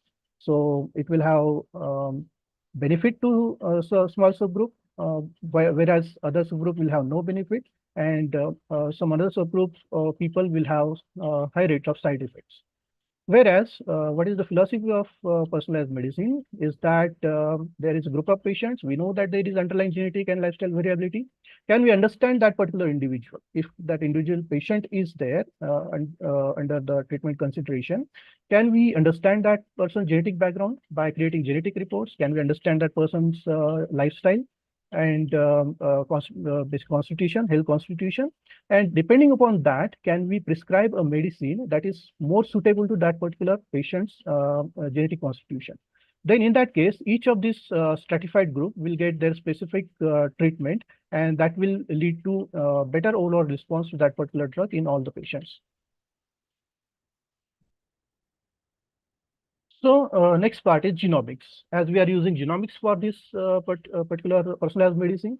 So genomics, it is a study of genome architecture of an individual. That means the entire DNA genetic material of that individual. It can be sequenced and find out what are the different variants in those particular DNA, which are called as SNPs. And these SNPs, these generate different traits in an individual. So if a particular drug is provided, how long that particular drug will stay in that person's body depends on how fast that person's liver will process it. So underlying causes are the enzymes. And also, it also affects how that particular drug will bind to a particular protein, target protein. It also depends on the genetic architecture of that particular protein. So as it is different in different individuals, what genomics will do is that it will help us understand the genetic makeup of that individual, and based on that, we can tailor the specific treatments for that particular patient. So one example is inherited BRCA and APC germline gene variants that are present in population. So if a woman is found to be carrying a BRCA specific gene variant, which is associated with increased incidence of breast cancer or ovarian cancer, then that woman can take a preventive approach. She can undergo repeated testings, yearly testings, and also can undergo preventative lifestyles, and which can help into the prevention of breast cancer and also early detection, which can lead to proper recovery in the subsequent development of the disease. So this genetic test can also identify a variety of different susceptibilities of certain genetic diseases that the person can develop and contract in the lifetime. So if we do genomic analysis of that person's genome, we can get that particular information and suggest a proper lifestyle changes to that particular individual, so that person can achieve longevity through prevention of diseases. So this is again an example of personalized cancer genomics. So cancer tissue, they arise due to somatic mutations, and some of these somatic mutations can be driver mutations. Here is an example of mutation that is BRAF V600E. Now there is a specific treatment available against this. That is, these are different antibodies, Vimurafenib. If we provide this particular antibody to this person's treatment, it will inhibit this particular mutant protein, and the progression of the disease can be stopped. So this is one example of application of personalized cancer genomics. So in cancer, genomics is playing a huge role right now. It can enable identify what are the different driver mutations that the person harbors. Each individual person's cancer, though we can say that it is a particular type of cancer, it is different in different individuals, but the underlying genetic mechanisms can be different. And if we identify that, we can prescribe specific tailored treatment options to that particular patient, thereby increasing their chances of recovery. And in this particular aspect, cancer genomics is playing as a key enabler for this personalized medicine. So here, one of the latest example of the personalized medicine is personalized neoantigen peptide therapy. So as we have seen, cancer arises due to the somatic mutations, and these somatic mutations, they lead to the production of mutant proteins. And these mutant proteins can be recognized as an antigen by our immune system. So if we can, now that is possible naturally, but in some cases it is not possible naturally, and therefore the cancer develops. But there is an option that we can exogenously train the immune system to identify those particular mutant proteins, and the immune system will be able to identify those proteins and attack the tumor cells, and therefore there will be a regression of the tumor and the cancer in the patient. Now, this has a lot of different genomics aspects, that is whole genome sequencing, RNA sequencing, exome sequencing, and also bioinformatic analysis to identify whether that particular antigen will be recognized by the immune system, whether there will be T cell activation, and after the activation, whether that T cell will go and attack the tumor cells or not. So all this process, major component of that is cancer genomics.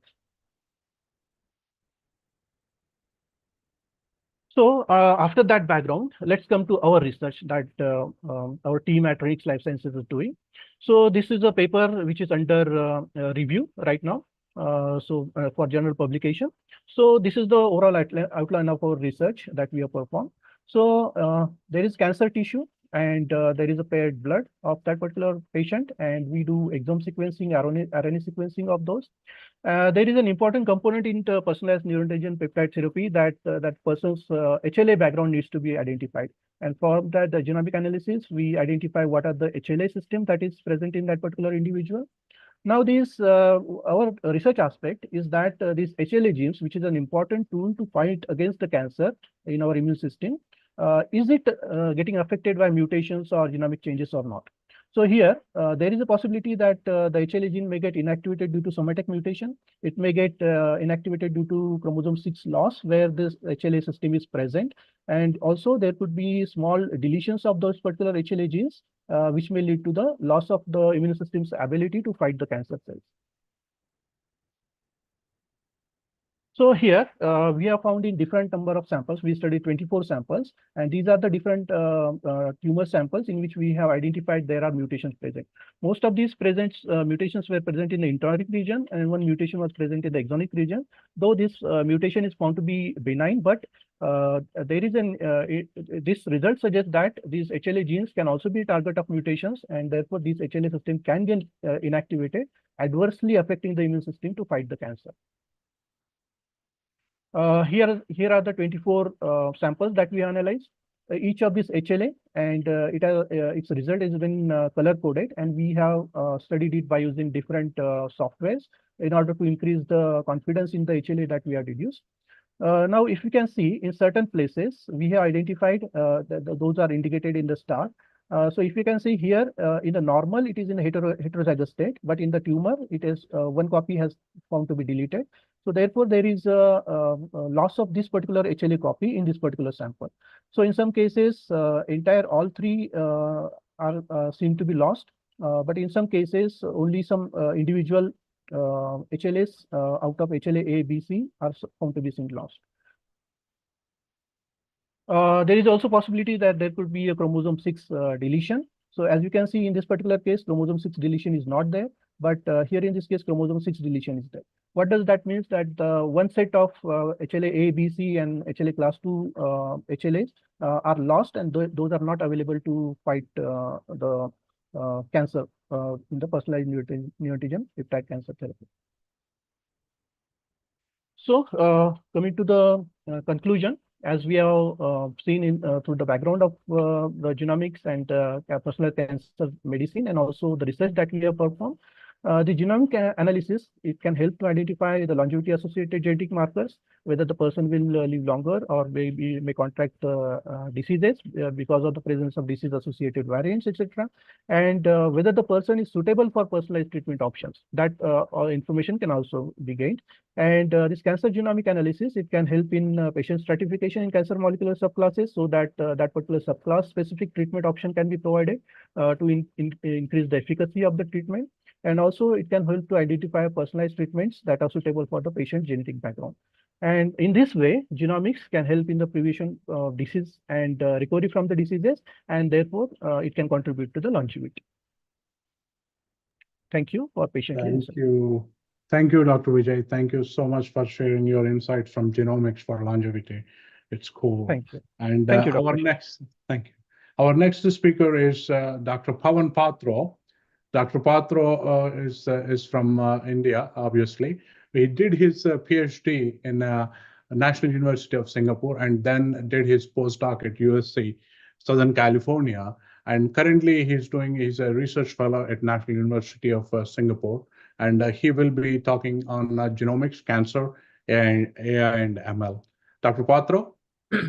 Yes, sure. Thank you, Shashi, for the nice introduction. Good morning, everyone. I think it's still morning there. I'm talking from Singapore, so here it's afternoon.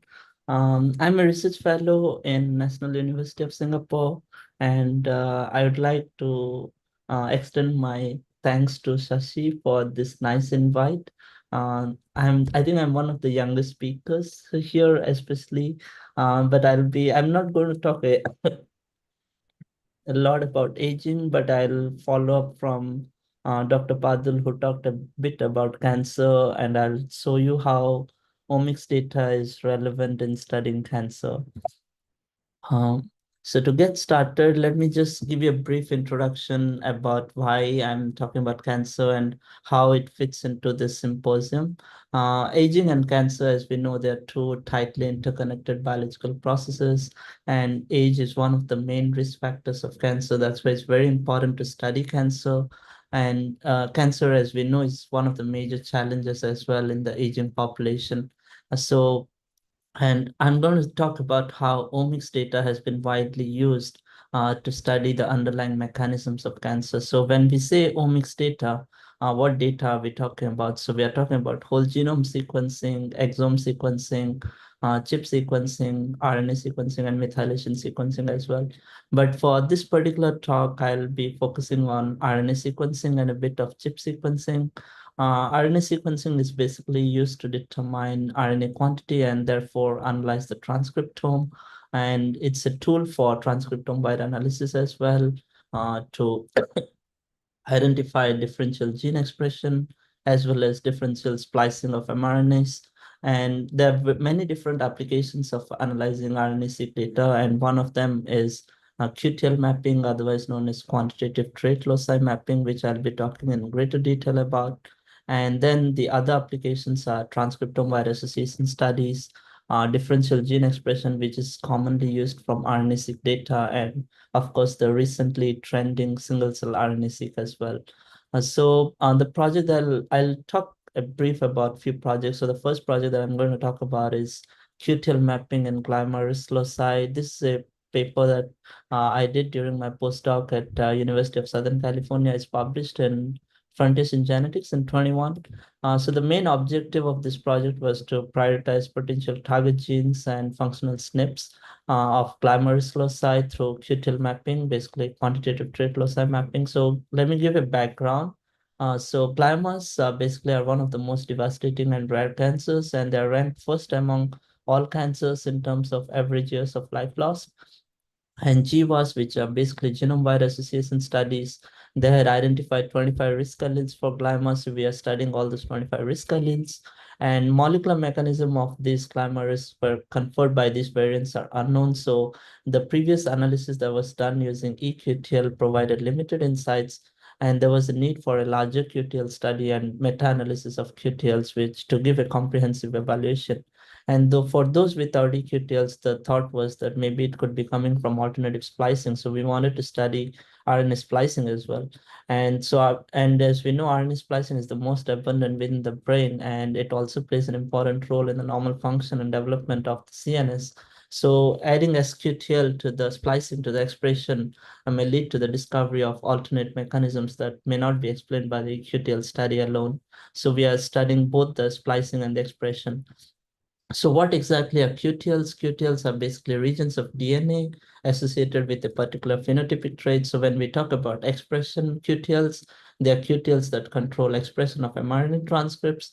And eQTL, when we say mapping, we identify basically the genetic variants that are associated with the gene expression levels. And when we say SQTLs, these are the QTLs which disrupt exon-intron boundaries and they regulate alternative splicing. And when we say SQTL mapping, we are basically identifying variants that are associated with alternative splicing events. So in our study, we did mapping of both expression and splicing QTLs in 25 glomerulus loci, utilizing both RNA-seq data and as well as genotyping data. And we utilize these publicly available datasets, which are CommonMind and GTEx dataset projects. And the overview of the methodology, we analyzed RNA-seq data, we went through genotype phasing and imputation, and we processed the data as required of analyzing the data using different tools, imputation, and then followed by meta-analysis of QTLs by pulling the results from 2 different data sets, and then followed by co-localization analysis, which was integrating the QTL data with the GWAS data, and then which provided further insights. And then we were able to characterize some of the shortlisted QTLs to characterize them using chip sequencing data. And we used histone marks and open chromatin to study these, and we visualized the data using genome browser. So this was a brief summary of the data sets that we use. Basically, we use European ancestry data from both CommonMind and GTEx. And at that study point, GTEx was at version 7, CMC was at release 1. And as you could see, the age range was very diverse, and we studied all the different population that was available to us. And we had a very streamlined workflow that we use for both expression and splicing. Basically, we analyzed 2 different data sets, we meta-analyzed them, we basically combined them, then co-localized with a GWAS data set.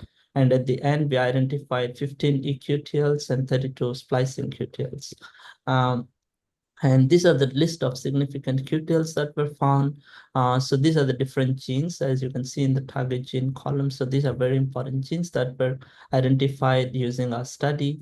And similarly, when we look at one of these GWAS SNP, we also, and the target SNP, so suppose this SNP is associated with HEAT-R3, we utilize chip sequencing data to see where exactly they are lying in the genome and whether they are affecting the promoter or the enhancer. So in this case, it was affecting the promoter, and then it was driving the expression of this particular gene.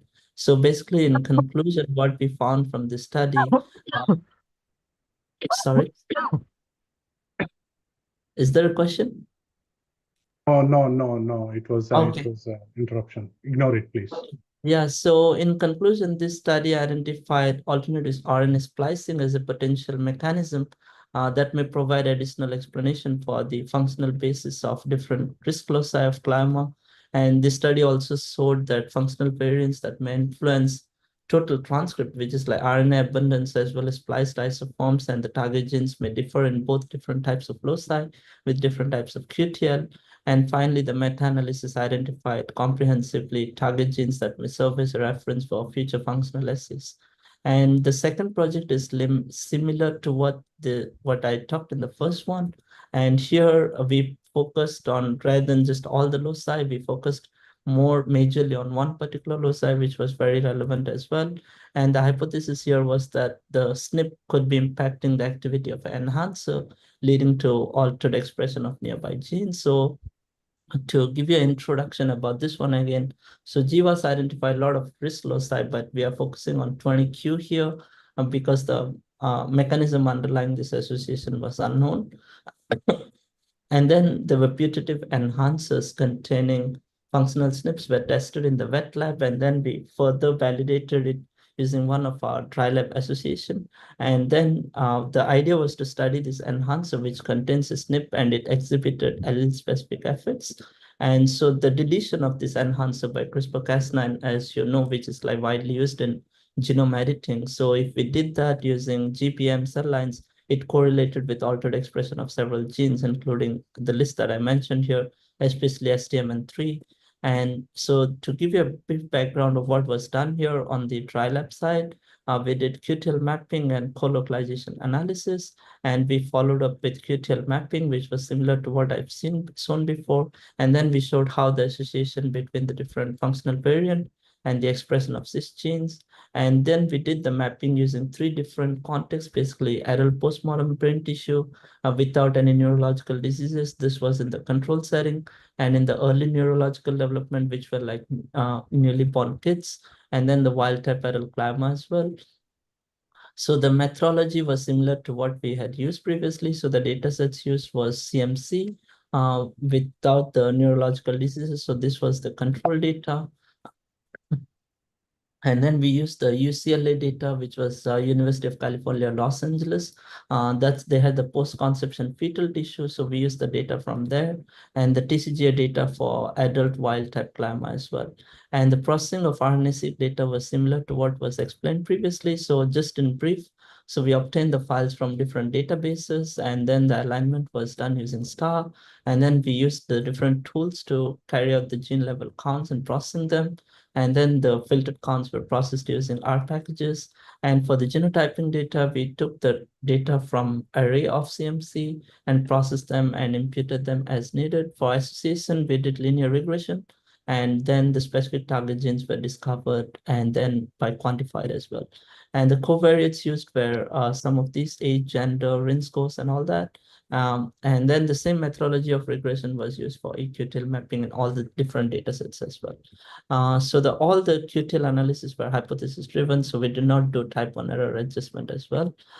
So the mapping results showed that STMN3 was a significant eQTL, and then it was consistent across different stages, the one which was adult, early fetal brain, as well as the wild type. And these are all the results that we showed. So if you see, STMN3 was consistently significant in all the 3 data sets. And then we did further co-localization analysis to provide additional supporting data that this particular SNP is likely responsible for signals in both Dr. Patro, can Yeah. we please speed up? Oh, yeah, sure.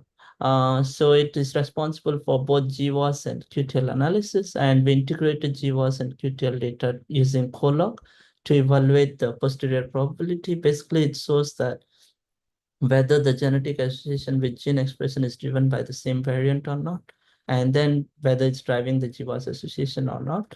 And then we identified that the target gene, the PP3 was 0 and PP4 was 0.82, which suggested that it has a high probability of being a causal variant for both QTL and glioma GWAS signals as well. So those are the 2 projects. Basically, we have used RNA-seq data and ChIP-seq data for different cancers and how they can be correlated and find underlying mechanisms.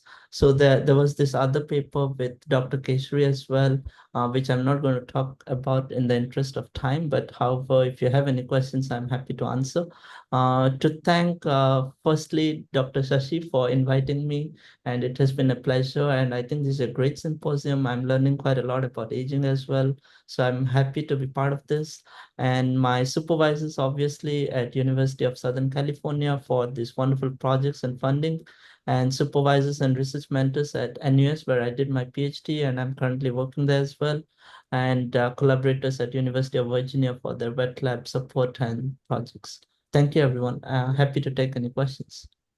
Thank you, Dr. Pawan. We are coordinating questions towards the end of the session if we have time, or else we will direct the questions and facilitate the conversation. Thank you so much. And our next speaker is supposed to be Dr. K.S. James, and unfortunately he couldn't be here. But one of his lab members, Dr. Babul Hassan, is here. He is a postdoctoral fellow at Luxembourg Institute of Health. He has a wide range of experience in working with large-scale data sets related to aging in India, including longitudinal studies in India, LASI, and studies on global aging and adult health. Dr. Babul Hassan, can you hear me? Yes, sir. I can hear you. Okay, your audio is a little down. Could you please? Hello. Am I audible, sir? Yes, now you are very good, sir. Thank you. Okay. Yes, sir. Okay. Please go ahead. So, as Shashank mentioned that it is supposed to be delivered by James, sir. Unfortunately, due to some unplanned circumstances, he's traveling today, and he wouldn't be actually joining us.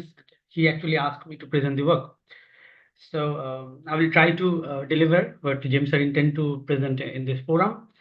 But before that, I would really want to thank last two presenters because they talk about genomes, genetics, biological aspect of longevity and health. And that's it to talk about the social aspect of health. I'm going to talk about the mortality for widowed population in India, and particularly going to talk about how household dynamics, particularly in India's changing family demography, can do matter. And I will try to bring how economical hardship that can play some important role when we do talk about older widows' mortality. But let's give you a brief background, what is happening. So whether it is global north or it is global south, we will find a persistent gender difference in mortality. Now, as rightly said in the last two presentation, that the genomes, genetics part, those things do matter. And even Harvard Research Labs, they established that for women, because of their genetics and genome, they are actually living longer. They have better survival chances than men. That's the reason we often find a lot of the women in the later ages, more and more of the women in the 60 and plus age group.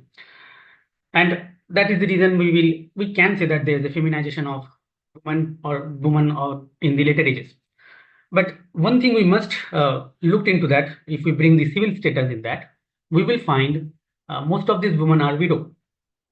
Almost half of the women we will find being widowed in the later ages. And that is the reason Davidson coined the term feminization of the widowhood in the later ages.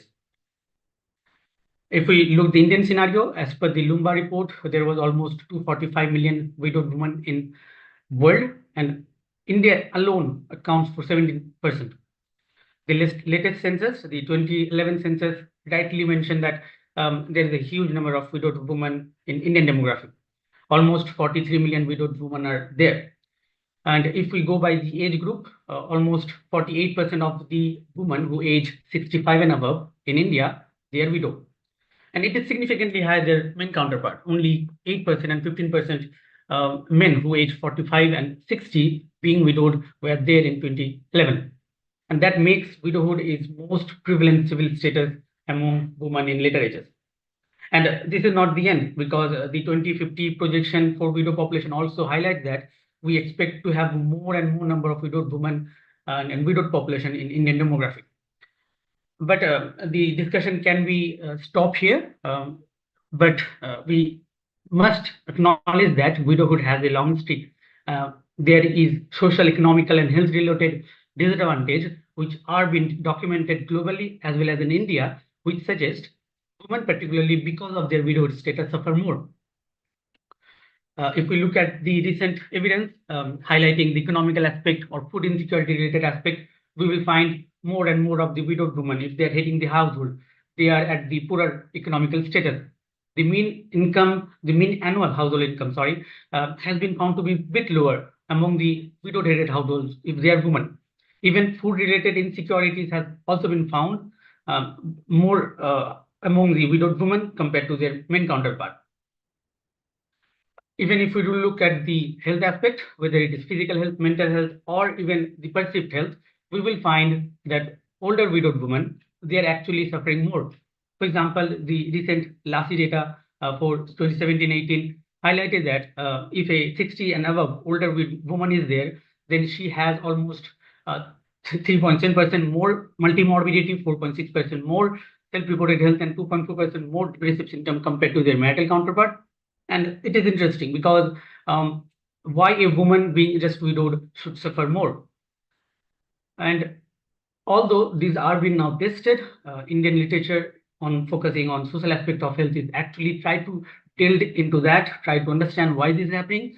But one of the key components is still missing in Indian literature, that is widowhood effect, a well-known phenomena where just because of widowhood, individuals experience high risk of mortality. Although globally this phenomenon is well studied, but still in Indian demography, this aspect I will say has received very little attention. Sorry. Although one of our senior professor back in 1994 tried to highlight this issue, he find that almost 70% high risk of mortality for widowed men and women in India, but there was no prior study which actually tried to explore the mechanism of mortality disadvantage, particularly for women, because women always have this familial socioeconomic disadvantages because of their marital status in Indian setting. Why we want to talk about then household structure and why does that matter in Indian context? So if we look at the 2011 census data, we will very interestingly find that just because of widowhood, women are coming into more into the picture. They are actually heading the household more just compared to their marital counterpart. Compared to married women, widowed women have to lead their household more. And this story again stretches. If we go by the gender role theory, it clearly emphasizes that women's household status matters in terms of their socioeconomic and health outcomes. Even household headship actually denotes the authority and control over the household resources. If a individual who's leading the household and also have the authority to control the resources, possibly the relocation of the resources also being dictated by him or her. And that is the reason often a older widowed woman who is living in a household headed by different type of individuals may get the different type of or different way to resource allocation. The second dimension must be acknowledged is that in Indian sociology or Indian social dynamics, older widow represent a symbolic power. This term actually raised by the Martha Chen back in 80s and 90s. She said that if an older widowed woman, she is properly taken care, she received proper attention from the other household members, then that older widowed woman can represent a good family. However, if a older widowed woman, she doesn't receive proper responsibility, or if she just left on her own, then in most of the cases that older woman represent a bad family. And given that background, we want to test in the changing family demographical context in India, does household headship matters in mortality for older widows? And how further the financial hardship can alter the relationship between the household headship and mortality for the older widowed woman. So this graph actually highlights the age-specific death share by the household headship for widowed women and for the married woman. And we have classified widowed women in three broader groups. That is widowed living in a household headed by themselves, widowed who are living in a household headed by the children, and widows living in a household headed by the others. So other includes those who are their in-laws, their brothers, or their nephews. And we very clearly find it that widows who are living in a household headed by the others, that means the extended family members, brothers or in-laws, they actually have higher mortality compared to those who are living in a household headed by themselves or by their children, and even higher than compared to those who are married. We also want to test whether there is a financial or economical component in it or not. So we hypothesize that if a widowed woman, she expected financial support from anyone or particularly from their son, then possibly that widowed woman actually have financial deficiency or experiencing financial hardship. And interestingly, we do find those widowed women who are actually expecting financial support from their son, they're actually dying more compared to those widows who are not expecting financial support from their son. Further, we try to intertwine these two aspects. We try to see how household headship and financial hardship, these two can link to predict the mortality.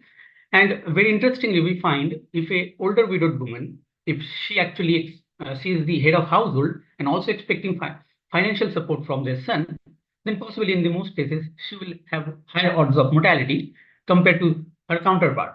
That means if a older widowed woman, she is head of household and not expecting financial support at all, then she has lower odds of mortality. The same scenario has also been observed for those widows who are living in a household headed by their children and still expecting financial support. Interestingly, we didn't find any significant association between widows living in a household headed by the others, but expecting financial support from the son. And it is going against the hypothesis because we started our analysis with this assumption that possibly widows who are living in a household headed by the others will have more financial or economical related hardship, and possibly if they have that, they will expect more mortality or mortality related disadvantage. But in our data, we didn't find that. And in other way, actually, we find that widows who are living in a household and also having the economical hardship are actually at high odds of mortality. To understand better, we do had a heterogeneity analysis. We try to classify the widows living in a household in poorer setup and non-poorer setup, and we clearly can find it is the widows who are living in a household headed by themselves and expecting financial support if they are coming from poorer background. That means if their wealth status below or at the bottom level, then possibly they are actually experiencing higher odds of mortality.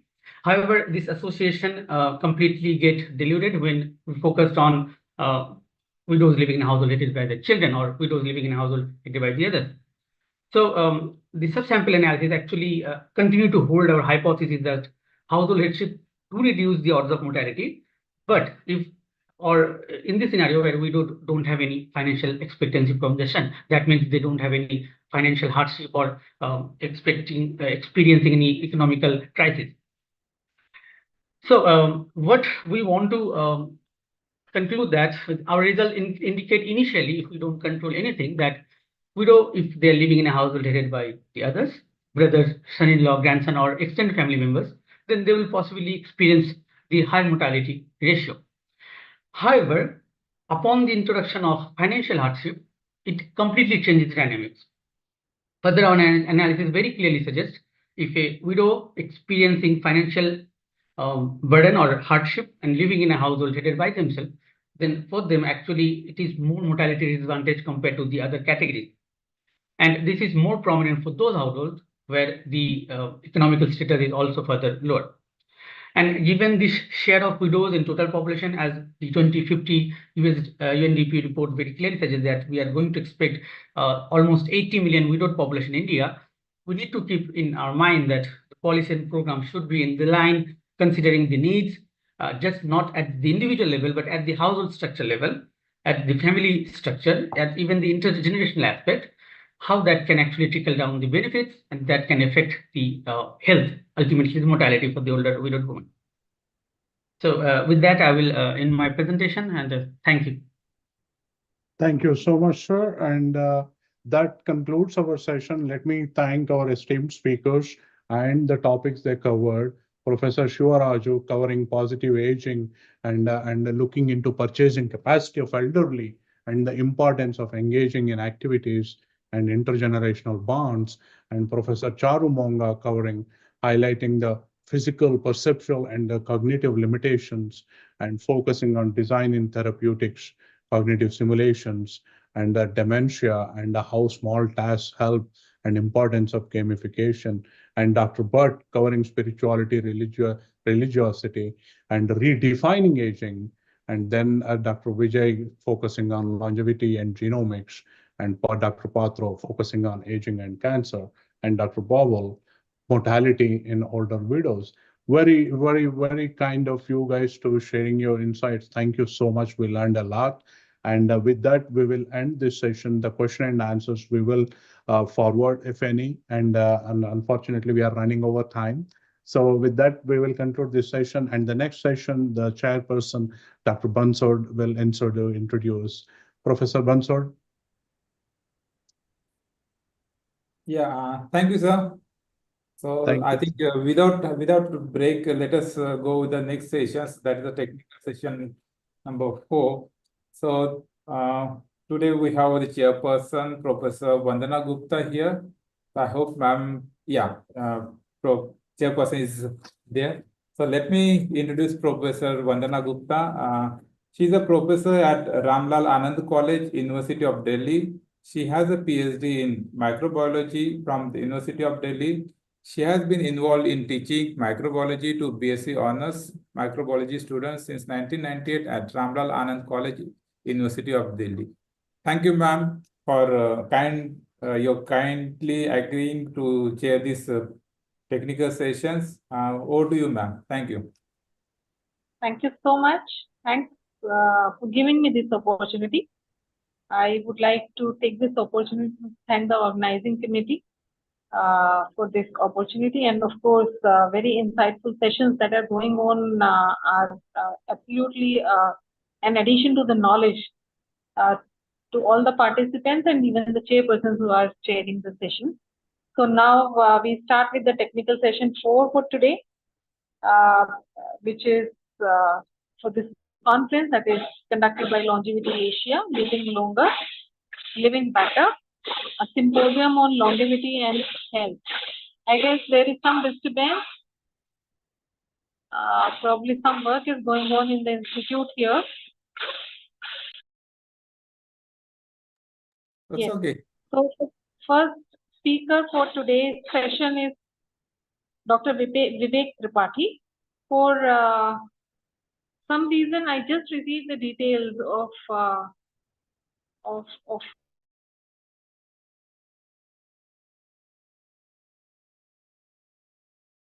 the person who are working on the of NSMC E3 sumo ligase in replication fork dynamics and chemoresistance.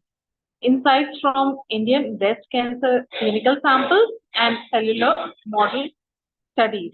He is an associate professor at NITTE University Center of Science, Education and Research, NUSCER. So a very warm welcome to Dr. Vivek Tripathi. Please go ahead with you can start with your session. All right.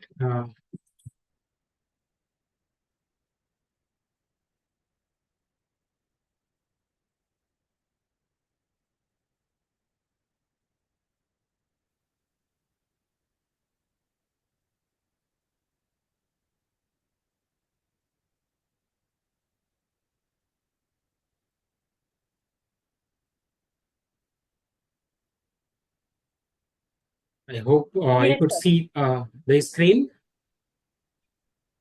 Yes, sir. You are visible. Your screen is visible. Your voice is clear, so you can go ahead. Thank you. Well, so first of all, I would say very good morning, everyone.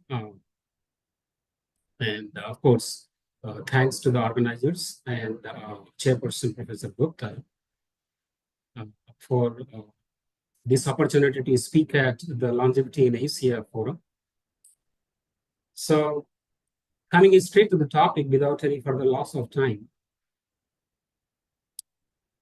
Today, as we all understand that the threat of this breast cancer across the globe does not require an introduction. And it is estimated, it has been basically statistically, it has been calculated and predicted that this disease will cause the most death than any other malady in developing countries, including India. So therefore, my laboratory is actually trying to understand and develop a simulation-based diagnostic markers for the detection of the breast cancer in the coastal areas of Dakshin Karnataka state in India. So before I take you through the progress in my lab, I think my screen is not thing.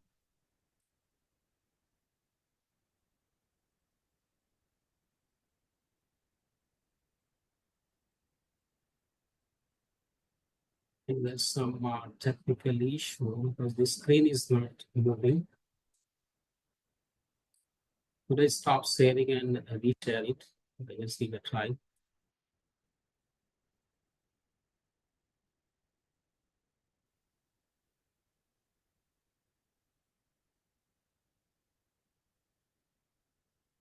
Yeah. All right.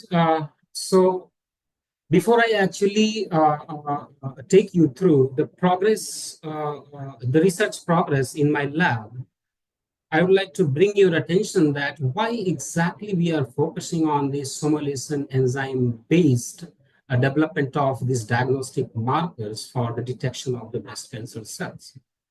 So to clarify this situation, I need to give a brief introduction about the biochemical reactions of this somolation mechanism, which happens within our cells in our body.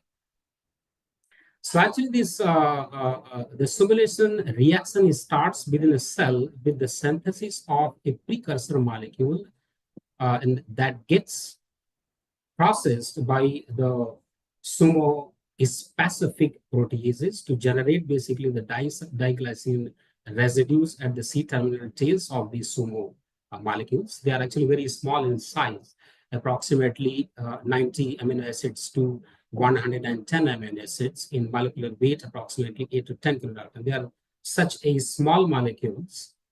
And the step which involves the next is that they actually utilizes this ATP hydrolysis and forms a thioester bond with the E1 activating enzyme, which is basically a heterodimeric protein complex. So once this, after the formation of the E1 activating enzyme, this sumo molecule gets transferred to the E2 enzyme, and then this heterodimeric protein complex is released, and now this sumo molecule is set to be transferred on the target substrate proteins. So here is the critical step, is that you'll be appreciating that only very few E3 sumo ligases are actually found within our cells, which are actually controlling the modification of thousands of proteins which are involved in multiple cellular processes ranging from DSB repair, single-strand annealing, FOC stabilization, chromatin structure changes, and all that. But my laboratory, here is the point where exactly we are trying to understand the importance of these, a bunch of the E3 sumo ligases which is found in our cells. So for example, I would like to just throw in a slide where I would like to just show that just malfunctioning or the mutation in one of these E3 sumo ligases, for example, NSMCE2, can give rise to a spectrum of human carcinomas, including the breast cancer, as you could see here. So this actually, this point actually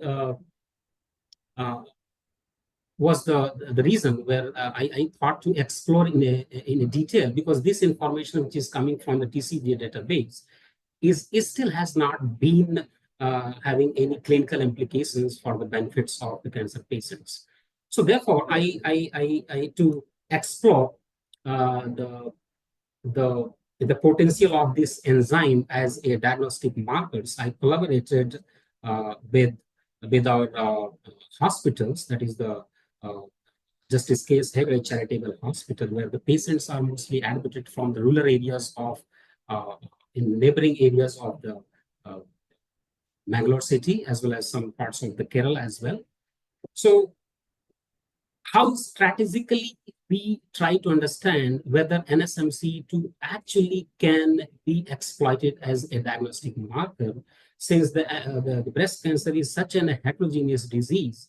So first thing which we decide that, okay, let's say if any patient is admitted to the hospital, and depending on the tumor size and the other parameters, we decide to collect the biopsies or to the after the consent from the patients.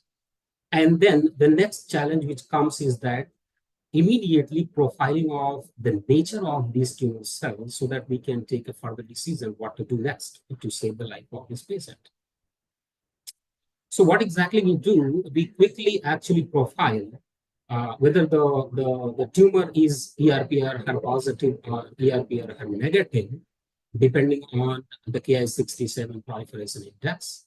And in a worst case scenario, if all the three receptors like ERPR and HER3 are negative, then that is the TNBC. And sometimes we also go ahead and try to figure out whether the BRCA1 and BRCA2 mutations are also happening in tumor subtypes. So these things are actually approached with, first we go ahead and to find out whether the tumor which this patient is having is actually an invasive state or non-invasive state with the help of H&E staining. And then we further go ahead and do the immunoprofiling or the immunostaining and see the status of these receptors. And once we find whether it is a ductal carcinoma or the lobular carcinoma, we go ahead, depending on the state of the invasive state of the tumor cells, we go ahead and see how far we have to go ahead to collect the biopsies to see what exactly the strategy we can adopt to strategize for the treatment of the cancer patients. So, for example, I would like to just show you recently around a 48 years old female patient was admitted in the hospital. So we just collected the tumor, the clinical samples, tumor as well as the adjacent neighboring tissue sample. And we immediately, after the processing of these tumors, we prepare these paraffin-embedded blocks, and which actually we are trying to generate in a large scale depending on all types of tumor heterogeneity, and which of course would be available for research purposes, whoever is actually interested in that. But the thing is here, so once we prepare these paraffin blocks, we go ahead and perform the immunohistochemical studies first to figure out what exactly is happening or what state of these tumors are present in that the patient. For example, if you see this H&E staining is telling that if you look at this closely, so the bilayer epithelium, actually this is a ductal carcinoma. If you see that the outer layer of the epithelium cell line is broken and the tumor cells have started infiltrating in the basically the global stroma. That is telling that perhaps this stage of the cancer is not, it has reached to the invasive state. So that is why we again try to collect basically the specimens from the lymph node as well to see whether these tumor cells have actually infiltrated or reached to the lymph node. And in that situation, perhaps the treatment strategies might be very harsh. We need to use a very high dose of the chemotherapy, and sometimes that we decide further. But the point which I would like to make here is that how exactly we can use this molecule enzyme, soma enzyme, for the detection, how early we can detect these tumor cells by checking the expression of NSMCE2. For example, if you would say, we also took a small piece of these specimens, and after the purification of total RNA, we synthesized the cDNA and performed the QRT-PCR, and you could see that approximately 4 to 5-fold increase we can clearly see in the expression of NSMCE2. So now the next challenge is that we have to find whether we can also, in a non-invasive state, whether it's a ductal or the lobular carcinoma, we can also see that kind of increase, which can actually help us to detect these tumor cells, and it is going to strategize our therapeutic strategies to save the lives of the cancer suffering patients. Sorry to interrupt, Dr. Tripathi. Can you please Yes. time yourself? Another 5 minutes. Okay. Thank you, Dr. Gupta. So now the thing here is that this is not only the strategy which we are having once we find the expression of NSMCE2, but how exactly we can try to inhibit the activity of this E3 enzyme. That is another challenge which I'm doing. So since in India, lots of jadi booties are used, for example, the phytochemicals and all that. So we have a list of the library in our pharmacy department, which I'm still collaborating, and trying to screen that how the two important residues which are present in the sp ring domain of this NSMC2, that is the cysteine 185 and the histidine 187. So we are trying to screen if we can effectively block these amino acids to inhibit this activity so that we can try to regress and test for further validation. So that is another step which we have been taking forward.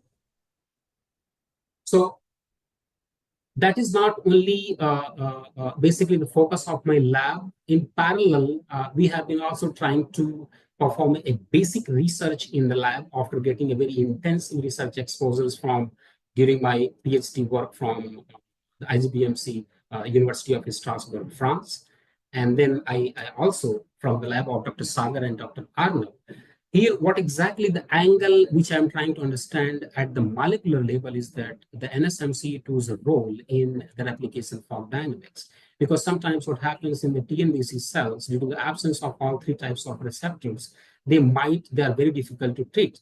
So therefore, if we can somehow modulate the replication machinery, then perhaps we can develop assimilation-based therapeutic targets. So this is absolutely a new field where it's a very growing field where it has been found that upon the replication stress, we have a very specialized set of proteins that is called as the translocases, like SMARCAL1, ZRANP3, and HLTF. They are the translocases, and upon the replication stress, the actively growing replication forks gets reversed by the annealing of these newly synthesized daughter strands accompanied with the re-annealing of the parental strands. And the protection and the efficient restart of these reverse forks are paramount importance and for the maintenance of genome stability. So the role of NSMC2 is not very well known here. But what all we understand here is that NSMC2 is actually, with the help of other fork-associated factors like SMC5 and 6, it is involved in the efficient fork restart and somehow promoting the growth of the tumor cells. So that is still in investigation. We will try to take it forward. So we have been also using a highly sophisticated technique like a DNA fiber assay to understand how, if we apply our experimental conditions, and how exactly these novel inhibitors of the NSMC2 can really be exploited at the cellular level to test whether it's really effective to consider for take it forward for further preclinical studies. So DNA fiber assay is another very quickly. I would like to just, since we don't have much time, so I'll just quickly in a minute or so, I'll just explain about this technique. So this is a very interesting technique, which at the single molecular level, we can track the speed of the movement of replication forks, where we can do a sequential pulse labeling of the actively growing replication forks with the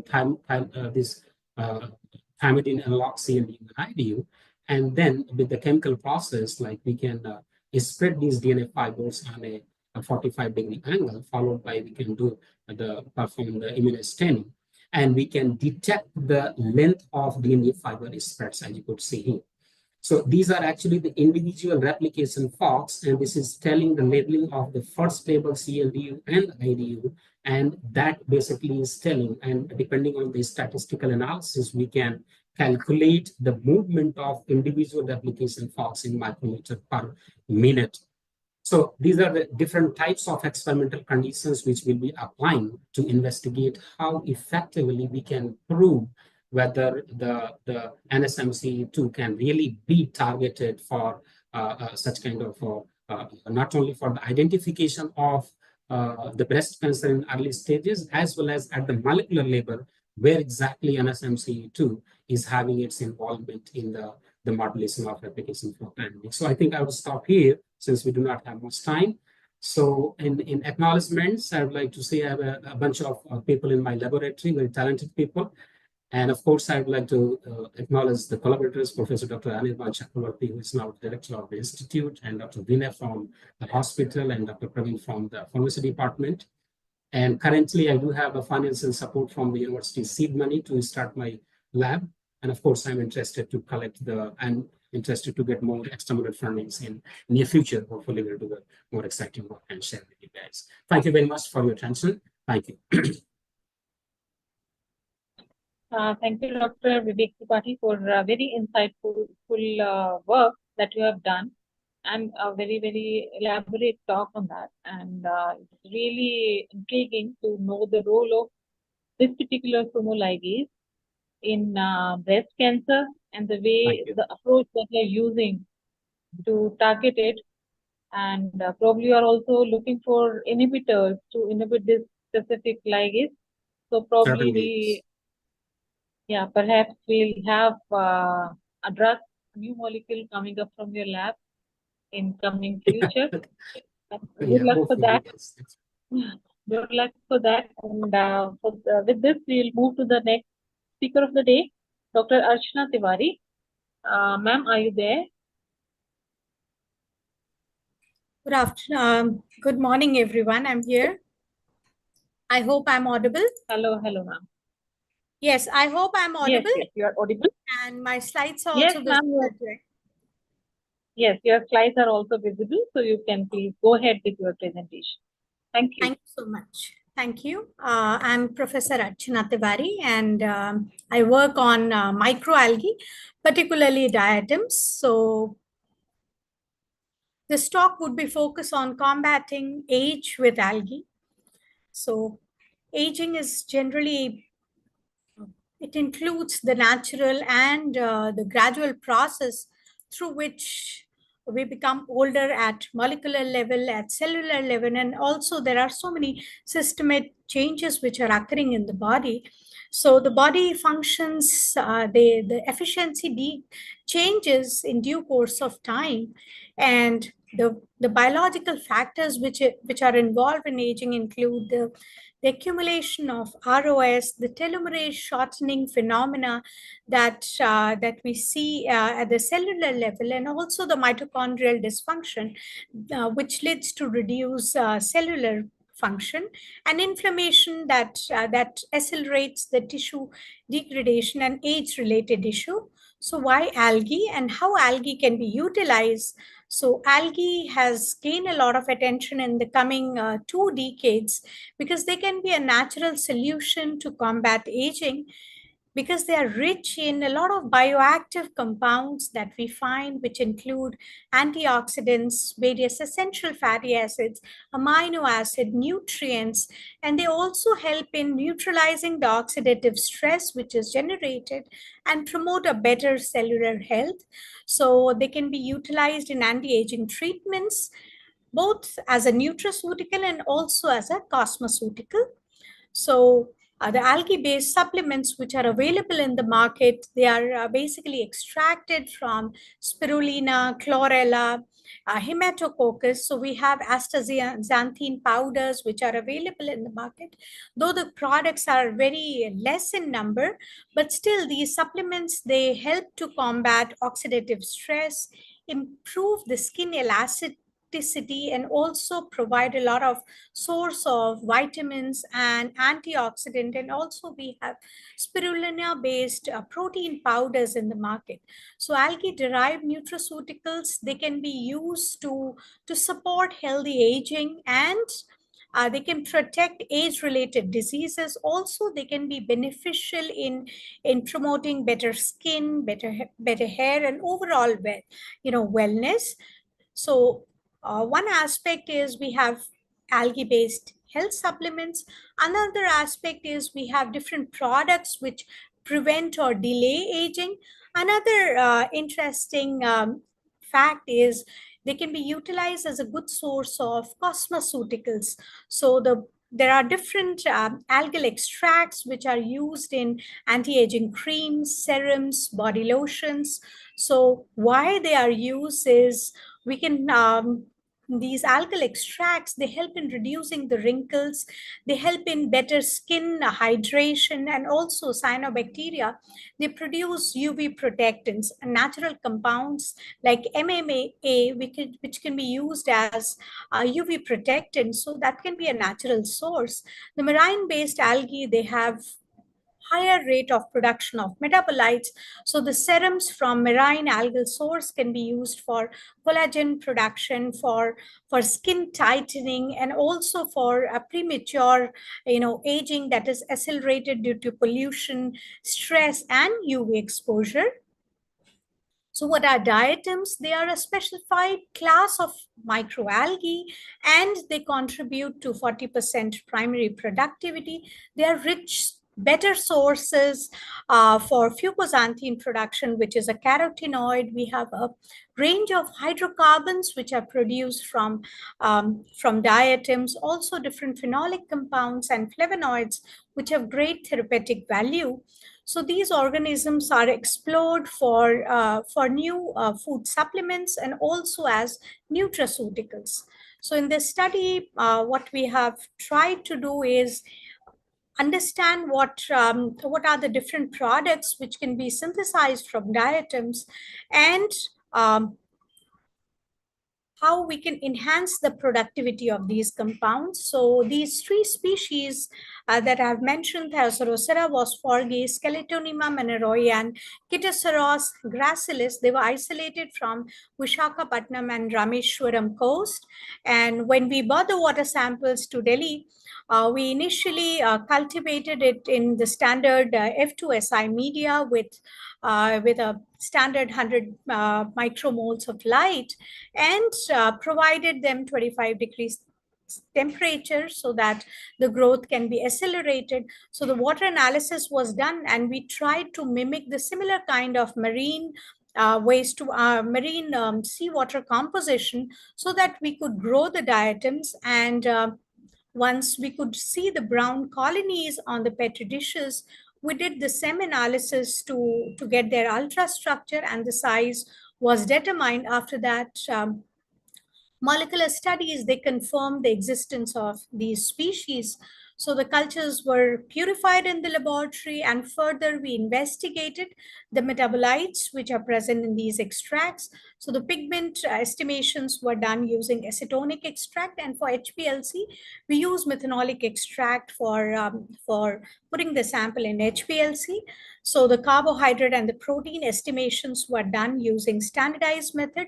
Also, polysaccharide estimation was done. They do produce exo and endopolysaccharide, which have great therapeutic value. So the compounds which we extracted from the biomass included different phenolics, flavonoids, tocopherol, catalase assay was done, and standard protocols were used for extracting these compounds. The antioxidative scavenging activity was monitored using DPPH anti-AEC assay, and we also estimated the biomass which was left after extracting all these compounds. We just investigated whether they are capable of antimicrobial activity or not. So these are the results which shows that Skeletonema, one of the species isolated from Rameshwaram coast, Skeletonema had the highest protein productivity, while the polysaccharide and the carbohydrate concentration was also high. When we talk about phenolics, flavonoid, and tocopherol, in Skeletonema, the concentration was relatively higher. The pigment analysis, the results were more or less similar to what we got for protein and carbohydrate. So these species showed good concentration of pigments, including chlorophyll A, chlorophyll C, and total carotenoids. Major carotenoid in diatom that we find is fucoxanthin. Now, fucoxanthin is a wonderful molecule. Here we can see the HPLC chromatogram of fucoxanthin, which is extracted from Thiocerosera. So the concentration of fucoxanthin that we could achieve in the study was 18 milligrams per liter. So fucoxanthin, we find its application in the treatment of different cancers. So these are the cancers which have already been reported utilizing, the fucoxanthin, the inhibitory activity activity of the carotenoid pigment fucoxanthine. So different cell lines of liver cancer, colon cancer, bladder cancer, prostate cancer, skin cancer, and cervical cancer, leukemia, and breast cancer, we could see the inhibitory effect of fucoxanthine on different cell lines pertinent to these cancers. So the results were really interesting and quite promising. So when we talk about the antioxidative assay, we could see we could observe the good TPPH and TAC activity. Also, these extracts of the carotenoids, flavonoids, they could show antimicrobial activity against 5 pathogenic bacteria, and the MIC value was also quite interesting. So in conclusion, I would like to say that marine-centric diatoms isolated from the Indian coast, they have shown to be a good source of fucoxanthine and other metabolites, and we have seen strong antioxidative and antibacterial properties of these metabolites. We can further enhance the productivity of these compounds by adaptive lab evolution, finding out sustainable sources to cultivate these microalgae, and the extracts can be used as antioxidative managing strategy and also promote cellular regeneration. So further research is on way to find out their more unique application, their cosmeceutical application, nutraceutical application, and also reducing the cost of production so that the product cost is reduced on a commercial platform. So anybody who wants to refer to the work related to diatoms, they can refer to our papers. This is a recent paper we got a few days, I think 2 days back, wherein we have reported our perspective on how tissue engineering can be achieved through algal extracts. And this is a wonderful team of my interns at Diatom Research Laboratory. These students are postgraduate and undergraduate students, and they're very enthusiastic about working on diatoms. These are my postdoc and PhD students who are consistently working on exploring more applications of diatom, isolating diatoms, and rigorously involved in interesting, innovative perspectives. I would like to thank my funding agency, ASEAN, for providing us funding to execute this work. And we are working towards addressing a lot of SDG goals, and I'm open to questions. Thank you.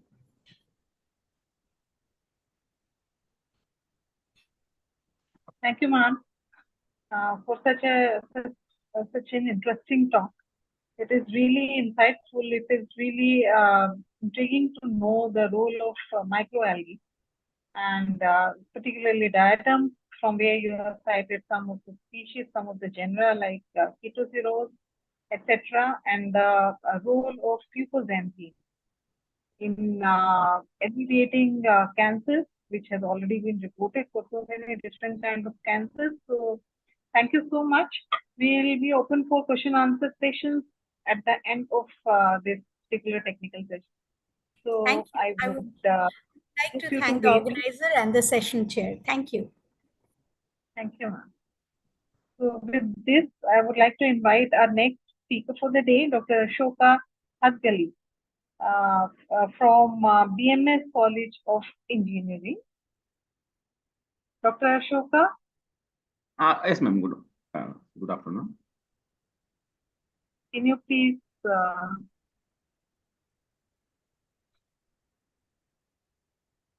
share your screen? Sure.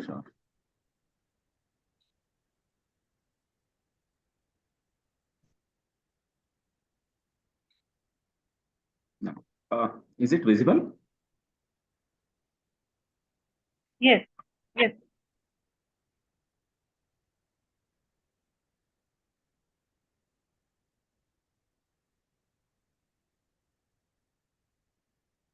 Yes, sir. Am I audible, madam? Yes, sir. The screen is visible. Okay, yeah, it's fine. Thank you. Thank you for confirming. So this is Ashok from BMS College of Engineering in Bangalore. So I would like to share some of my research findings on the type 2 diabetes. So nowadays we find a lot of people suffering from type 2 diabetes. The reasons are plenty. Maybe the lifestyle, the genetics, or the various reasons we could list why people develop type 2 diabetes. And basically, when we say type 2 diabetes, the individuals will have the raised glucose level in their blood than the normal. And when we look at the components which are involved in the type 2 diabetes, so T2D, I call it as T2D from now on. So the reasons are these: pancreas, may not make enough insulin, because insulin is very important hormone in regulating the glucose level in the blood. That will facilitate the uptake of glucose into the cells. So if enough insulin is not there, then glucose will retain in the blood. That's one of the major reasons why people develop T2D. And also, over a period of time, the muscle cells, the tissues, they may develop resistance to this insulin. So even though if there is the insulin, since they have developed resistance, so again, another reason why individuals will have glucose in their blood. And another interesting the fact is the individuals who are suffering from T2D, their absorption rate is very high, very faster, 50% faster than the normal individuals. So that's why their glucose level will go high. Again, endogenously, liver also puts a lot of glucose into the blood. So these are the four components majorly we list when we talk about the type 2 diabetes. And across the globe, people are thinking how we can correct this. So are there any measures to be taken? Because now, if the glucose level is not controlled, it leads to various complications. It may be nephropathy, or it may lead to the diabetic nephropathy, neuro or retinal, or it may lead to the cardiovascular or kidney disease. So how we diagnose this disease? So the one important test is the HbA1c test, which will give us the average mean glucose level in the blood for a period of 3 months. Randomly also we can check, just because of some reasons, when a person faints, so because of some reasons, we can just check their blood, and sometimes we come to know that their glucose level is high, or their fasting level also may be high. We have the set of the standards. So when we say the individual is healthy, so their glucose level needs to be in a certain range. When we call them as pre-diabetic, so there are set of standards. We need to have the glucose level in that range. When we declare they are diabetic, their range is also known to us. So WHO says, or we have the International Diabetic Federation, we have IDF, we have American Diabetic Association, so various the organizations, they have given the set of the ranges for each the states, whether diabetic state or pre-diabetic state or healthy state. Another interesting test what people, researchers use to characterize the disease is OGTT, oral glucose tolerance test. It will tell us how an individual processes the glucose when body takes in, right? So when we talk about normal, so the glucose curve looks like this over a period of 2.5 hours. When 75 grams of glucose is given on 8 hours of fasting, so their glucose curve pretty much looks like this. Means it will be well below the renal threshold level, which is 160 to 180 mg per dl. So all my units in this discussion will be in mg per dl, all my glucose levels. And when we say that, and it comes to their normal level, okay, fasting level. The fasting level is here. So it will, after 2.5 hours, the glucose level will also come back to the same state. That's a normal individual, the glucose level. When we say that they are non-diabetic, when we call the individual is diabetic, obviously their fasting glucose will be high, so above the 125 mg per dl. And another interesting characteristics what we need to notice here is the peaking, right? So usually the peaking will be within 1 hour. So 1 hour in non-diabetic individuals. When we say that people is diabetic, it will be slightly towards the right after 1 hour. The peaking will be after 1.5 hours, delayed peaking.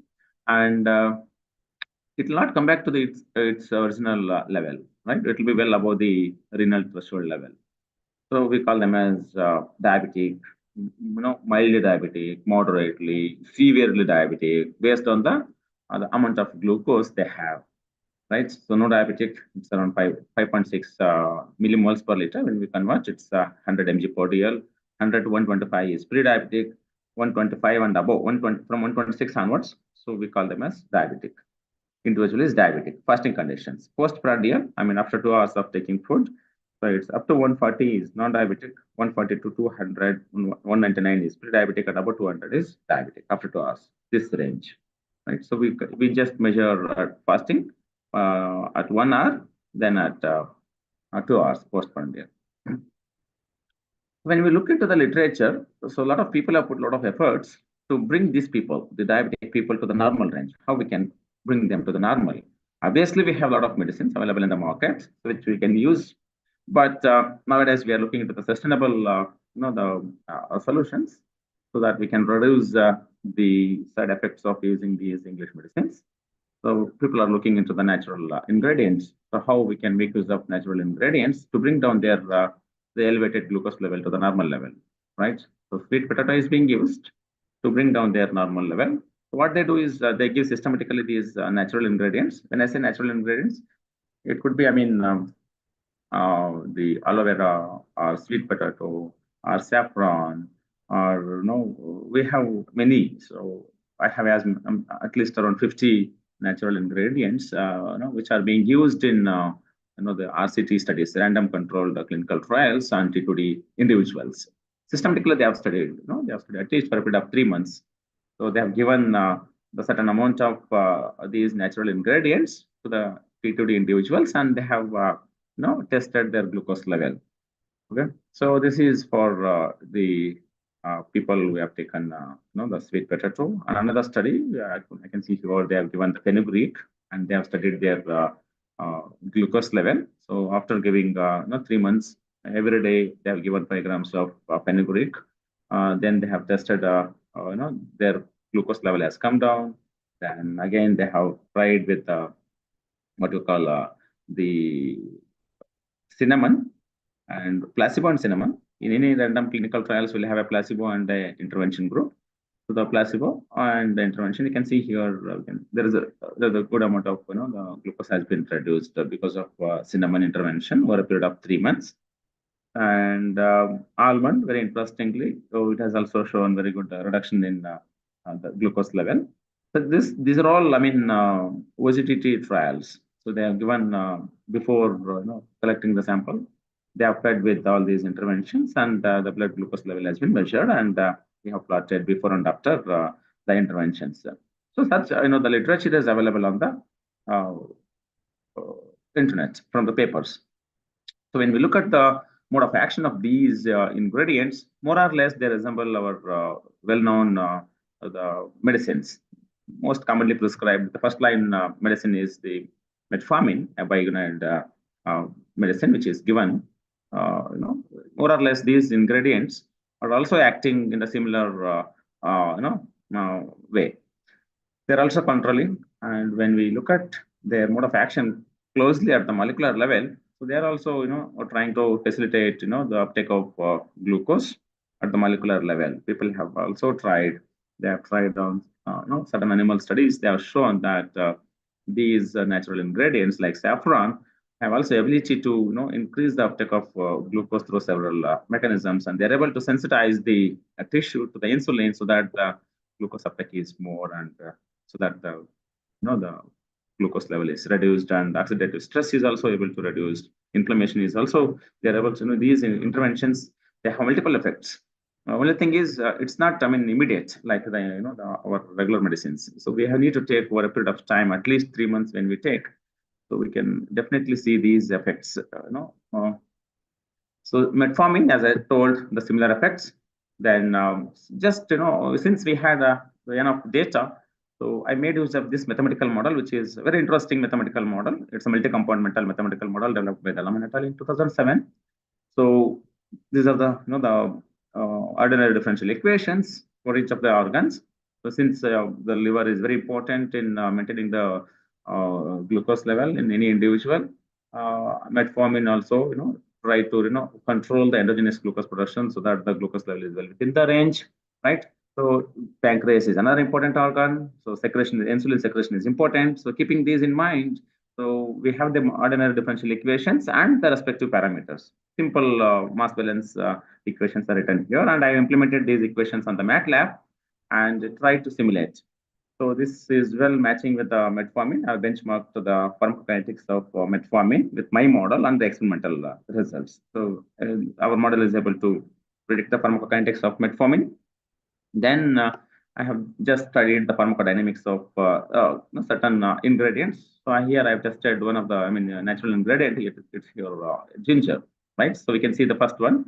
So here it is without any medicine, and this is with 0.2 gram of ginger, and this is just with metformin. And when we have given combination of metformin and ginger, so we can see the reduction of glucose. So the add-on therapy of ginger to the metformin has the potential to control the glucose here. And similarly, so can we reduce the dose of the metformin?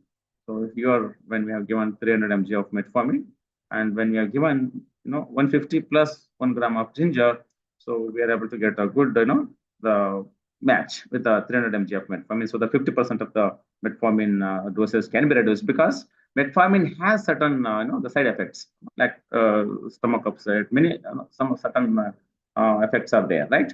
So yes, ginger, one example. And can we replace the metformin? We have went to the extent of just studying the replacement. Can we instead of having add-on therapy, can we have some certain blend which can replace the the usage of metformin, 300 mg of metformin? Yes. So this blend has given an equivalent reduction of glucose. For 300 mg of metformin. So we have found certain literatures also where they have tested and on humans, but not for this blend, but certain similar natural ingredients they have used to match the effect of metformin. But this blend needs to be confirmed. This is our simulation study. So what I'm saying is, yes, these natural ingredients, so they can be used as an add-on therapy to the metformin so that the doses can be reduced. So this will minimize the side effects of higher doses of metformin. So they may offer a balanced and patient-friendly treatment strategy for managing T2D, because T2D is nowadays it's becoming more common, especially in low-income countries. So it needs to be managed very well so that the mortality rate can be reduced, because every year the mortality rate is increased. With this, I would like to thank the organizer for giving me an opportunity to share my few thoughts. Thank you. Thank you, Dr. Ashoka, for a very interesting talk. And it is really interesting to see in your results that ginger along with metformin is giving wonderful results, reducing the dosage of the metformin for managing type 2 diabetes in patients. And diabetes, as everybody is aware of, is a major health concern nowadays. About 40% of the population is suffering from diabetes, so this will be a very good option for the people who are suffering from the diabetes. Thank you so much. So kindly wait for the question answer session, which we will be taking at the end. Thank you so much. With this, I would like to invite the next speaker for the day, Ms. Ananya Khan.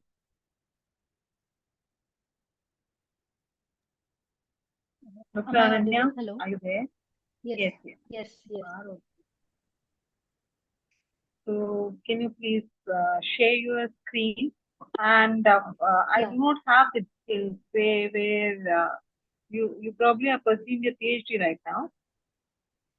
No, I have done my master's in population studies from International Institute of Population Sciences. I'm from the batch 2022-23.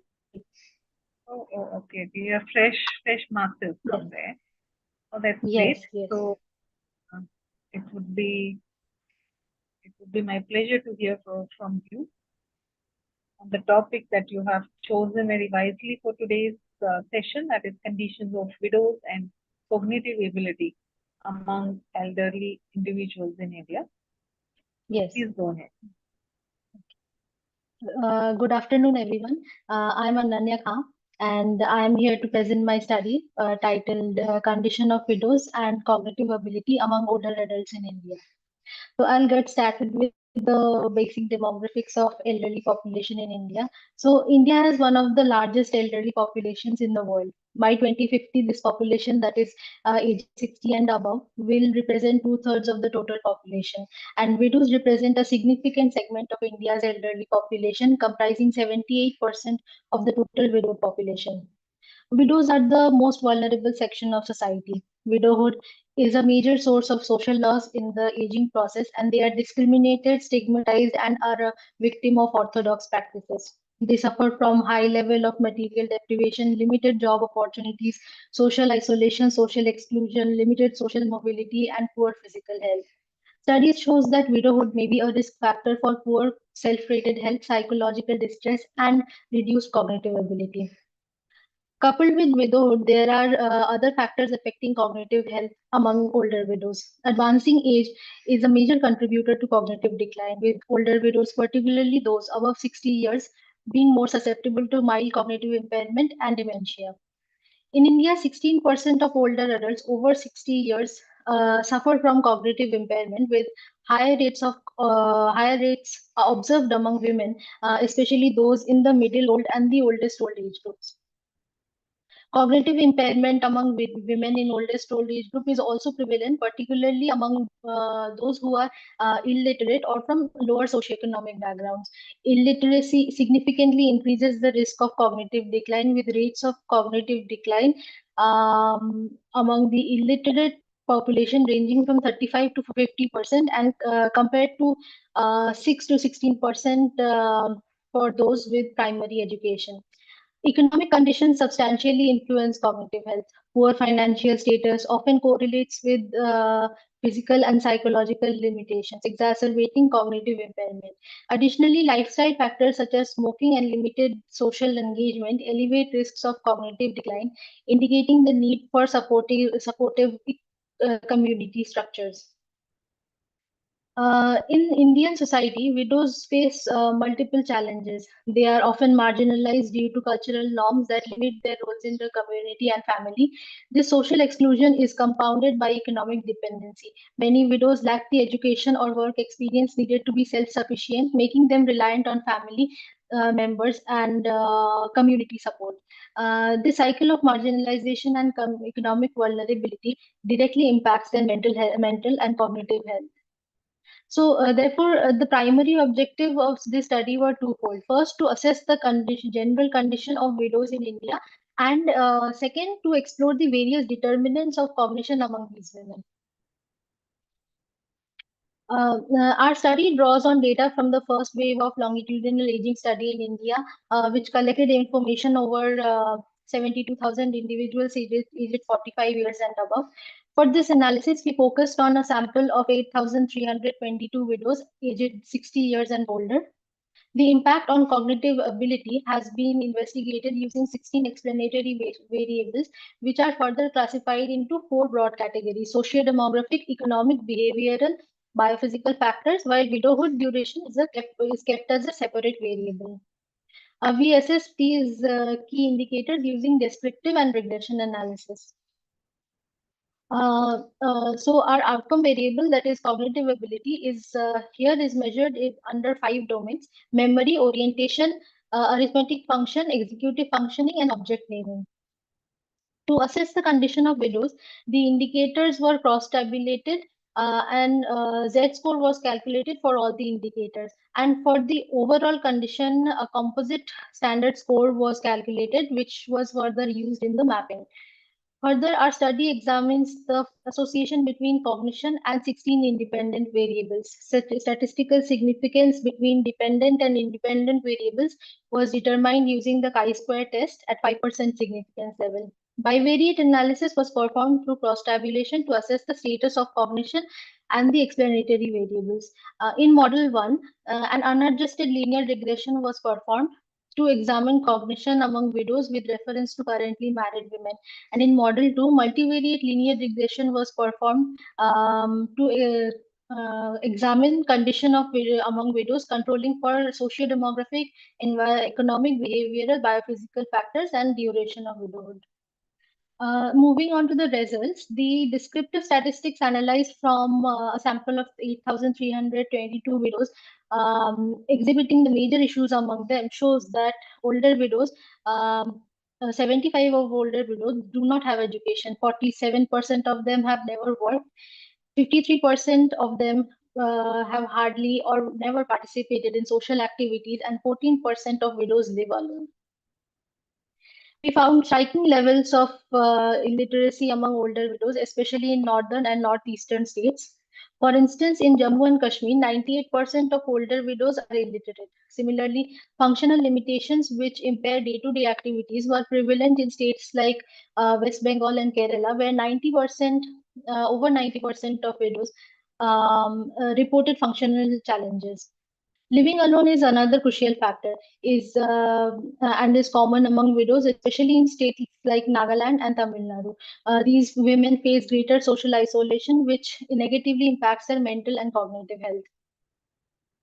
Social security schemes have been widely used in states like Tripura and Goa. However, many widows remain unaware of or unable to access these resources. In this table, regression analysis shows that in model 1, widows have significantly poorer cognitive ability compared to currently married women. In model 2, which controls for various factors, indicates that cognitive ability declines with age, particularly for widows aged 70 to 79 and 80 years and above. Feeling safe, social participation, and higher monthly income are also positively associated with cognitive ability. Widows without assets or who have never participated in physical activities show lower cognitive function.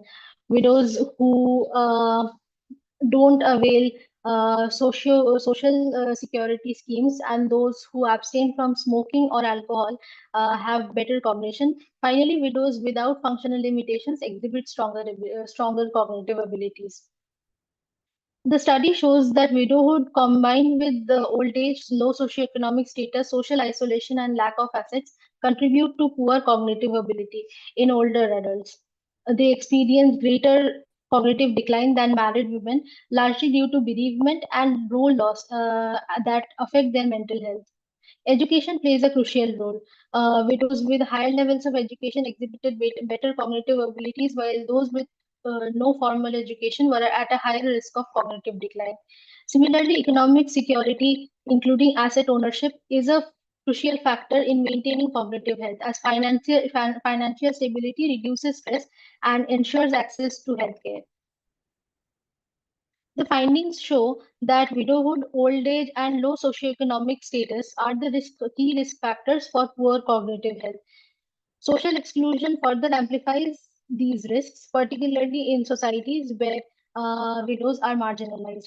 A key takeaway to mitigate these risk factors is to focus on education through lifelong learning programs. Support from adult children can help improve the older widows' socioeconomic well-being, although it's often insufficient. So, enhancing their material opportunities through property rights, employment, and social security is crucial.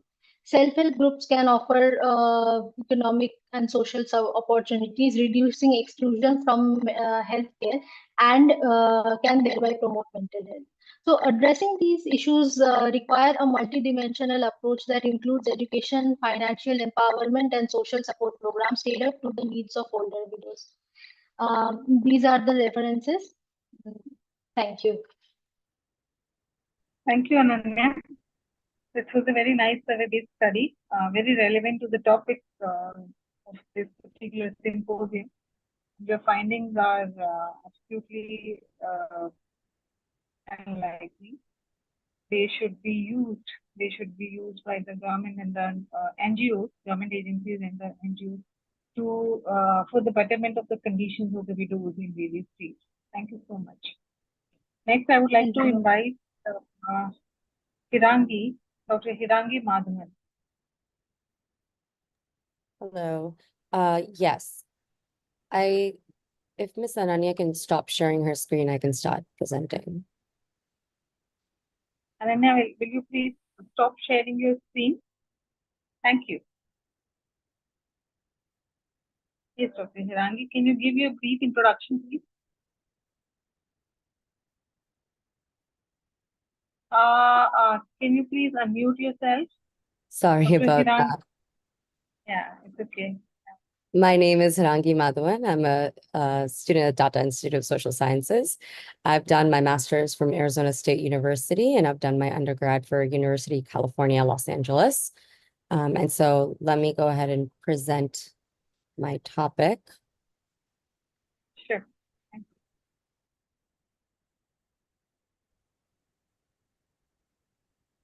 I apologize, just give me 1 minute.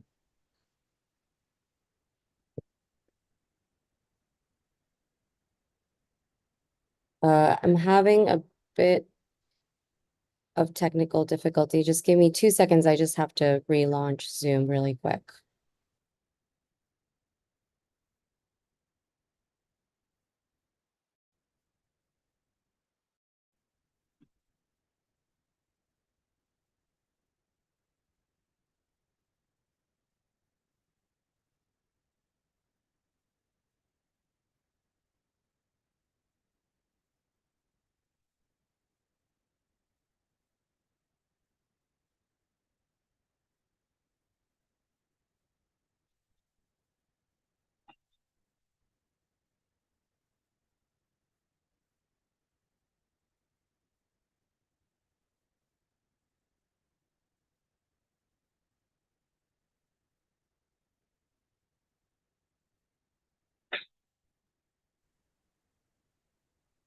Sorry about that. I think that should do it.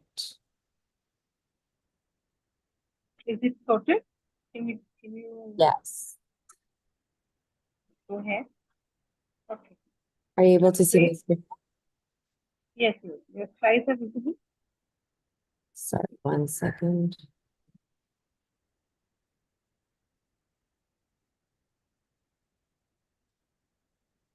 All right. Please let me know if my slides are visible and I'm audible. Yes, you are audible and your slides are visible, so you can go ahead. Perfect, thank you.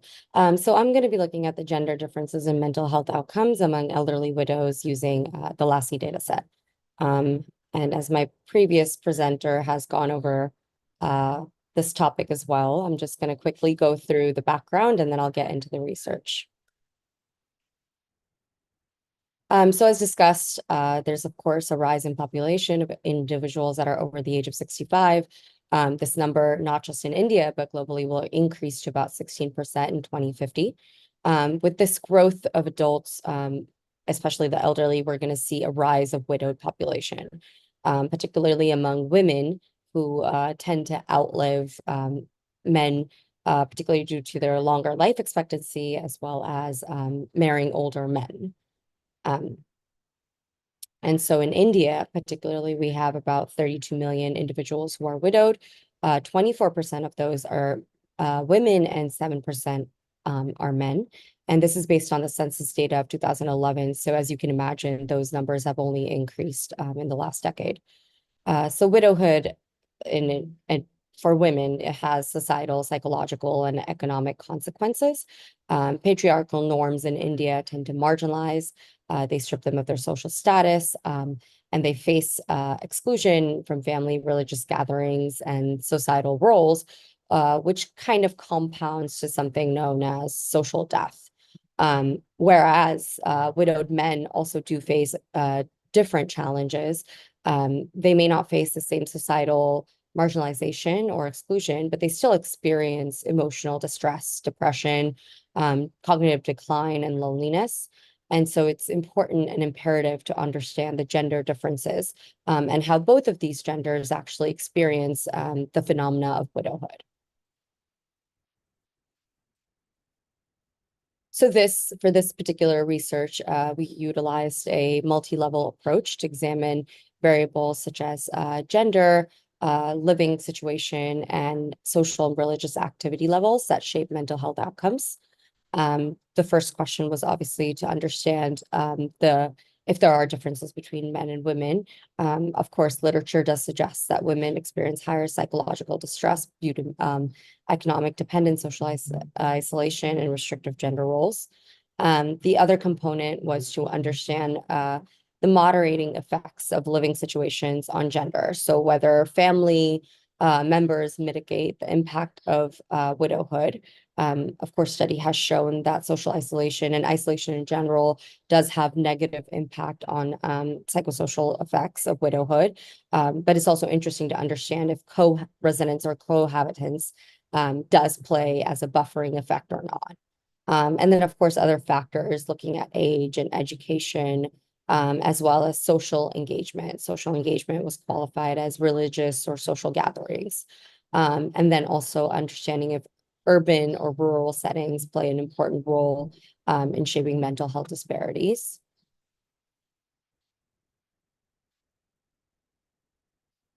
So as stated, we've used the LASI data set. So the data set was actually stratified using marital status. So only widowed individuals were looked at. This included men and women both. And then from that, we looked at men in a separate category as well as women. And of course, if the individual did not respond to the psychosocial aspect of the data, they were excluded from the sample. I'd also like to highlight that the psychosocial scale was from 10 questions, of which only 7 were used, and the 3 were excluded after testing for Crohn's alpha and reliability. So the variables of interest were psychological outcomes, which was a composite score from the psychosocial questions, with higher scores indicating worse psychological well-being. Gender, male and female, the differences in mental health outcomes were a key focus, with a large population, as you can see from the charts, being women, and then also urban and rural settings, with, again, the larger population being rural settings. The other aspect that we looked at was social and religious activities. So this was the total level of participation in communal and religious activities. And that was proven to be, that should have been as a buffering effect towards mental health challenges. And those activities were summed based on the number of times they participated in either weekly or yearly religious or social activities. In terms of the control variables, we used education, living situation, and the regional setting as a control variable. Please stick to the time limit. Can you fasten it a bit? Sure. Sorry about that. We can do slides. We can directly go to the results, I guess. Yes. Let me just go ahead and go to the results. So what we found is that gender was obviously a strong predicator of mental health outcomes. Females had worse psychological well-being.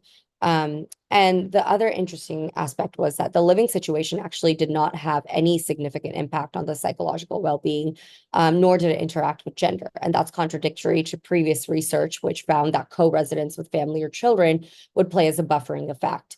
Obviously, age actually played as a significant factor regardless of gender. So the older the individual was, they had worse psychosocial outcome, versus gender, females were worse, living situation had no impact, and age for both of the genders played as a component.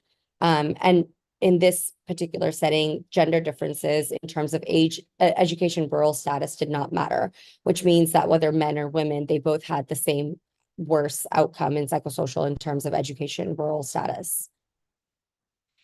So I'm just going to quickly talk about why this is more important. First of all, the contrary to expectations living situation, whether they lived with family or alone, is still to be further explored. Since this was based on quantitative LASI data, we were not able to go and probe further into living situation. Now, living situation could have been beneficial or it could have been harmful to the individuals, but overall, the living situation played no role in their psychosocial outcome. And the other aspect was the religious or social activities. Anyway, they had a lower, widowed individuals had lower engagement in social or religious activities. And so this did not play as a protective factor either. So this also highlights a need for interventions, whether we need to provide interventions that increase their social and religious activities, or look more further deeper into this. So again, one of the biggest limitations is this cross-sectional design.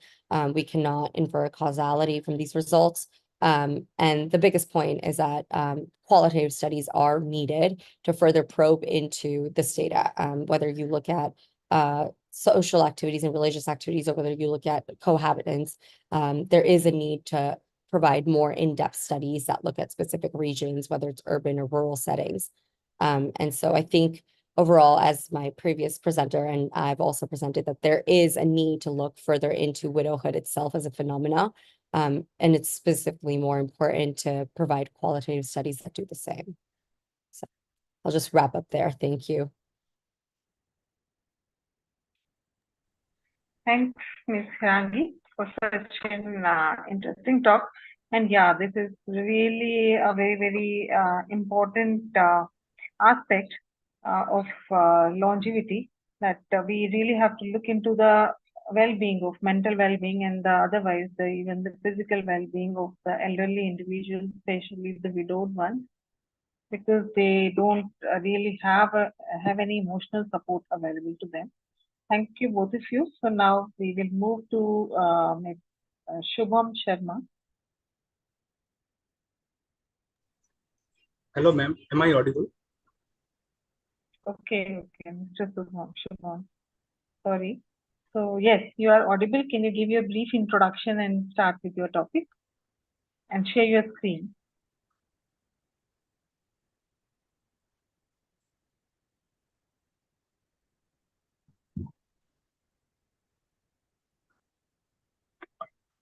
Is it visible? Yes. Yes. Yeah. So, very good afternoon to all of you. Myself, Shubham Sharma, and I am a research scholar at IIPS Mumbai. And today I am going to talk about understanding life satisfaction of the elderly with multimorbidity in India, insights from longitudinal aging study in India from wave 1. So, as we all know, population aging is a global phenomena, and all the countries are experiencing it, and India is not the exception. And India, with the population aging, is experiencing an epidemiological transition, and it leads to the rising in the burden of the non-communicable disease as well as the multimorbidity. By multimorbidity, we mean the existence of two or more chronic conditions in a same individual at the same time, and it is an emerging public health concern. And recently in the studies of public health and gerontology, the issue of subjective well-being has been grown importantly, as it leads to the it's affect the quality of life, well-being, and the life satisfaction of the elderly. Now, what is the life satisfaction? We all know the life satisfaction is an overall subjective evaluation of one's own life, and it is an integral part of the healthy aging, and it is an emerging public health concern. So it is important for the elderly to maintain a high level of life satisfaction. As elderly, those who have good life satisfaction, they tend to be emotionally more positive, maintain a good health, and have a lower chances of mortality. And life satisfaction is a central theme in the geriatrics and the gerontology, as it is often used to measure the successful aging. Yeah, even the World Health Organization have recognized the importance of life satisfaction for the elderly, and they have identified the 4 factors, namely physical, mental, and social and environmental factors, which is crucial for elderly to maintain their life satisfaction.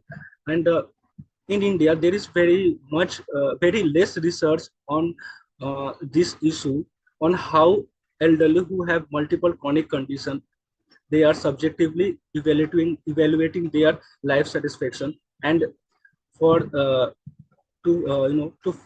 fill this gap, this study tried to understand the levels and determinants of the satisfaction of life of the elderly with multimorbidity. And such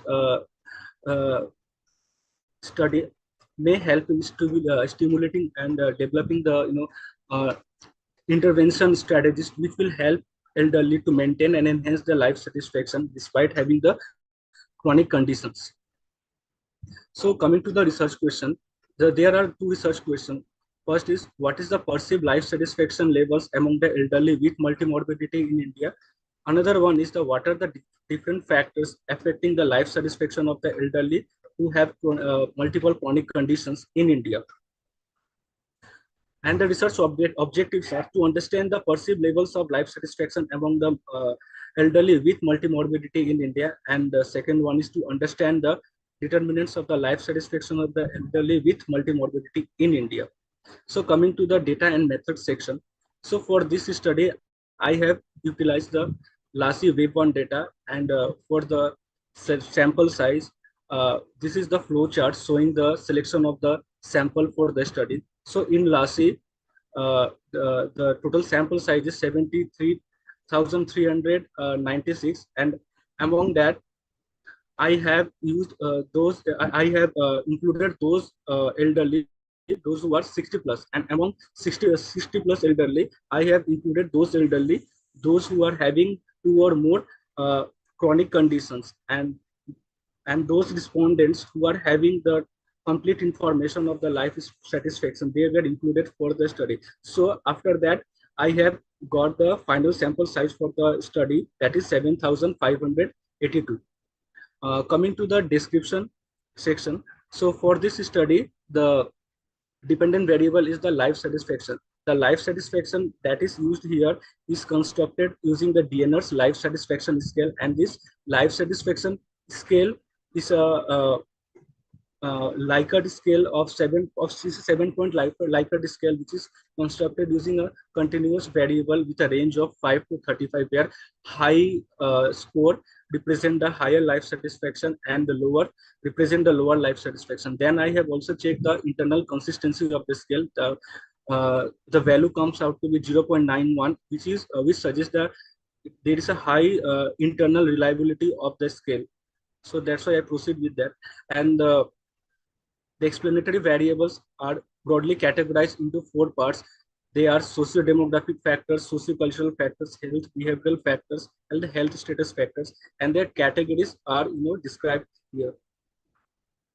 And coming to the statistical analysis part, so for understanding the socio-demographic and health profile, I have used the descriptive and the bivariate analysis, and the chi-test, square test have been used for understanding the possible association among the variables. Then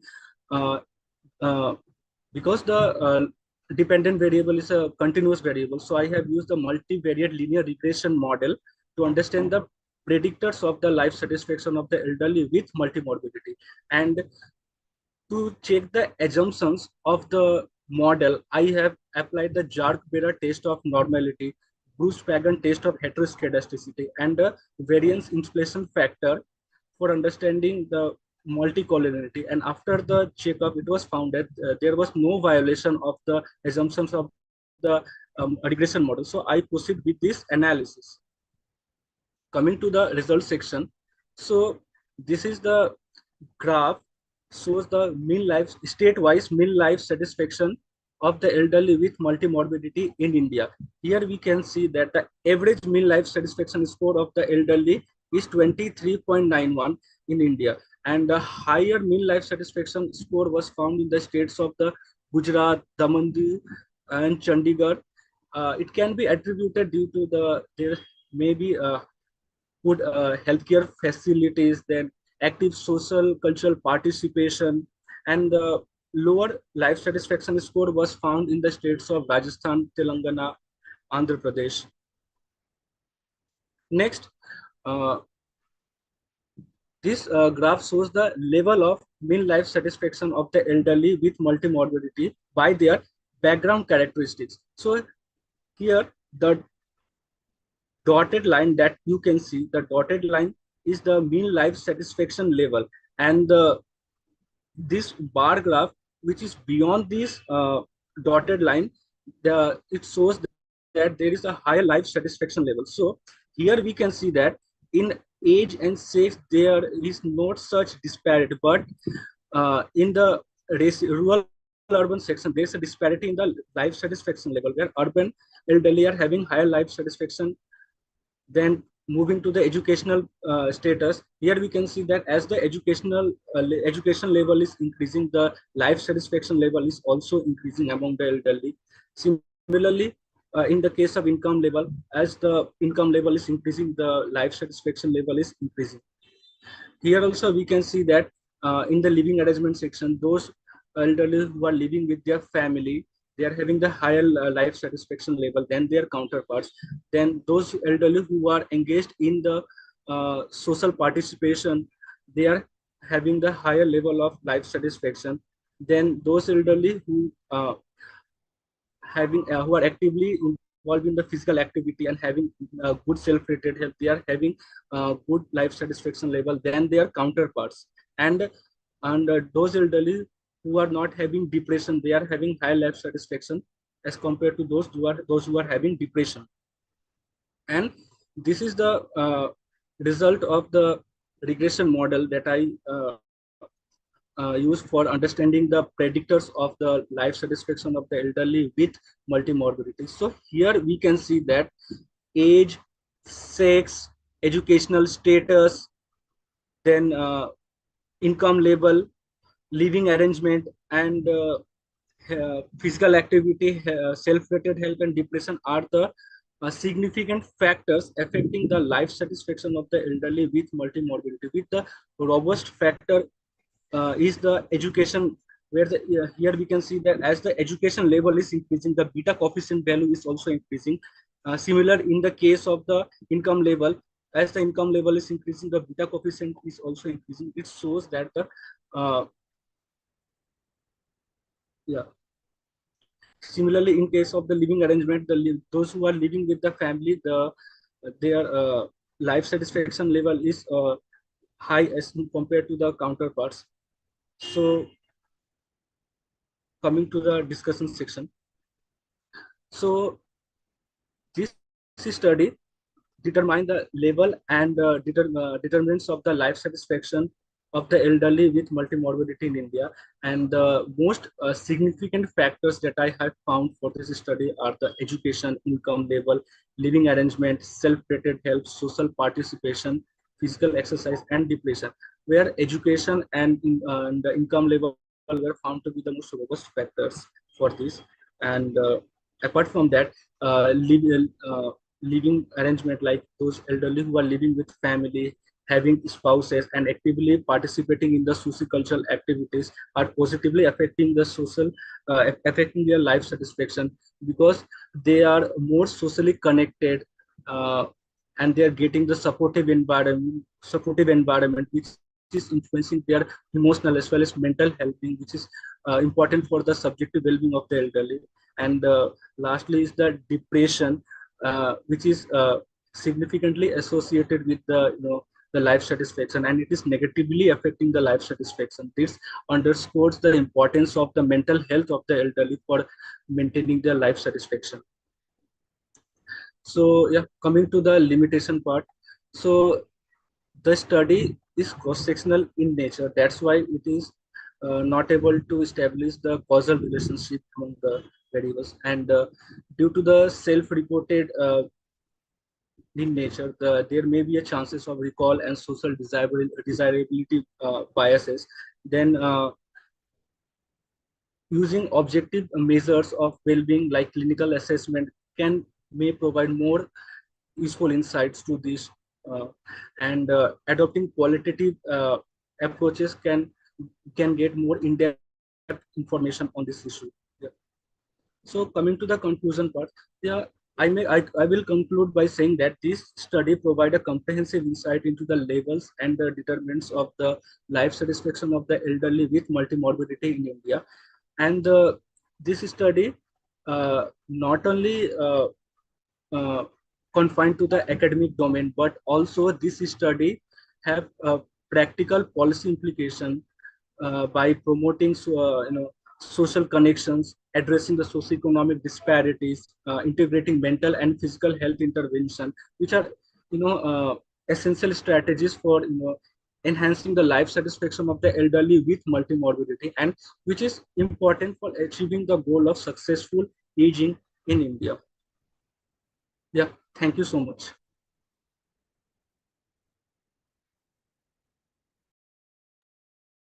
Thank you, Shubham, for a nice presentation and a good topic that you chose today. Now, next, I would like to invite Taichi Dhamma for presenting the topic, or presenting the presentation on potential role of biosurfactant as nutraceutical in ROS reduced skin damage. Yes, Mr. Daiji, can you please give your brief introduction? Ma'am, am I visible? Yes, please. Okay, thank you. So, good afternoon to one and all present here. First of all, I'd like to express my gratitude to be part of this virtual symposium. Today, I'm going to discuss my title, The Potential Role of Biosurfactant as Nutricosmeceutical in ROS-Induced Skin Damage. So, these are the contents. So coming to the introduction part, skin damage, as we all know, is defined as uneven skin tones such as pigmentation, age spots, redness, acne. The common causes of skin damage includes sunburn, cancer, acne, bleaching, physical accidents, or cuts. Now, skin aging can be characterized by loss of functionality and resistance of adaptability to stress and age-associated diseases. Now, the another important factor which can cause skin damage is microorganisms, which are implicated in a number of infectious and non-infectious skin conditions, which affect the various layers of the skin. Now, skin aging have become a global phenomenon in the 20th century. There are two different types of biological theory of skin aging, stochastic theory and non-stochastic theory. Stochastic theory suggests that skin damage is caused by free radicals, random errors, and non-stochastic theory suggests that skin aging is controlled by genetic programming. Now, the various intrinsic and extrinsic factors of skin aging are: the examples of intrinsic factors includes ethnicity, hormonal changes in cutaneous tissue, and examples of extrinsic factors are lifestyle influence, effects of smoking, and overexposure to UV radiation. In the current scenario, overexposure of UV radiation have been identified to be an important role in the skin aging process. Now, how this UV radiation is going to cause a skin aging? UV radiation can induce reactive oxygen species, which is a highly reactive molecule containing oxygen derived in living organisms as byproduct of aerobic activities. They are often known as dual-edged swords because ROS can occur normally in the living system as a part of the signaling pathway. On the other hand, overexpression of reactive oxygen species can cause harmful effects on the body by damaging various macromolecules. The examples include superoxide hydrogen, peroxide hydroxyl radical, and etc. Now here the figures show the... Yes, ma'am? First slide is being displayed. So,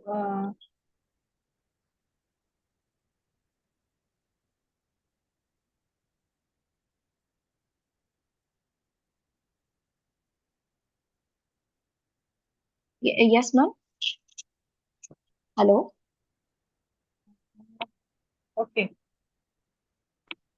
Ma'am, is it visible? Yes. Yes. Okay. So here the figures show the different external factors responsible for ROS production. So the reactive oxygen species can attack the normal cells, which lead to various macromolecular damage under a condition known as oxidative stress. Here the different signs of photoaging have been shown.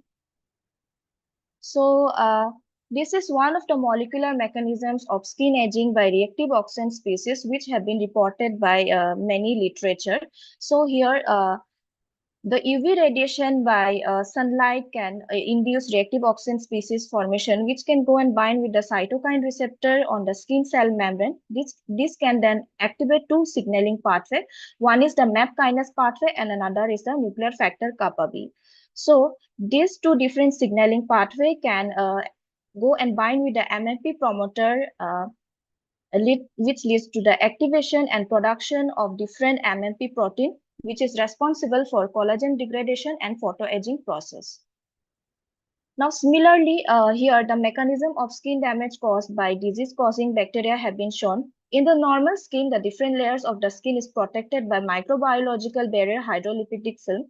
However, under stress conditions or when the normal skin is attacked by allergens or pathogenic bacteria, the microbiological barrier hydrolipidic film is damaged, which causes the skin to lose its moisture over time, leading to the skin damage.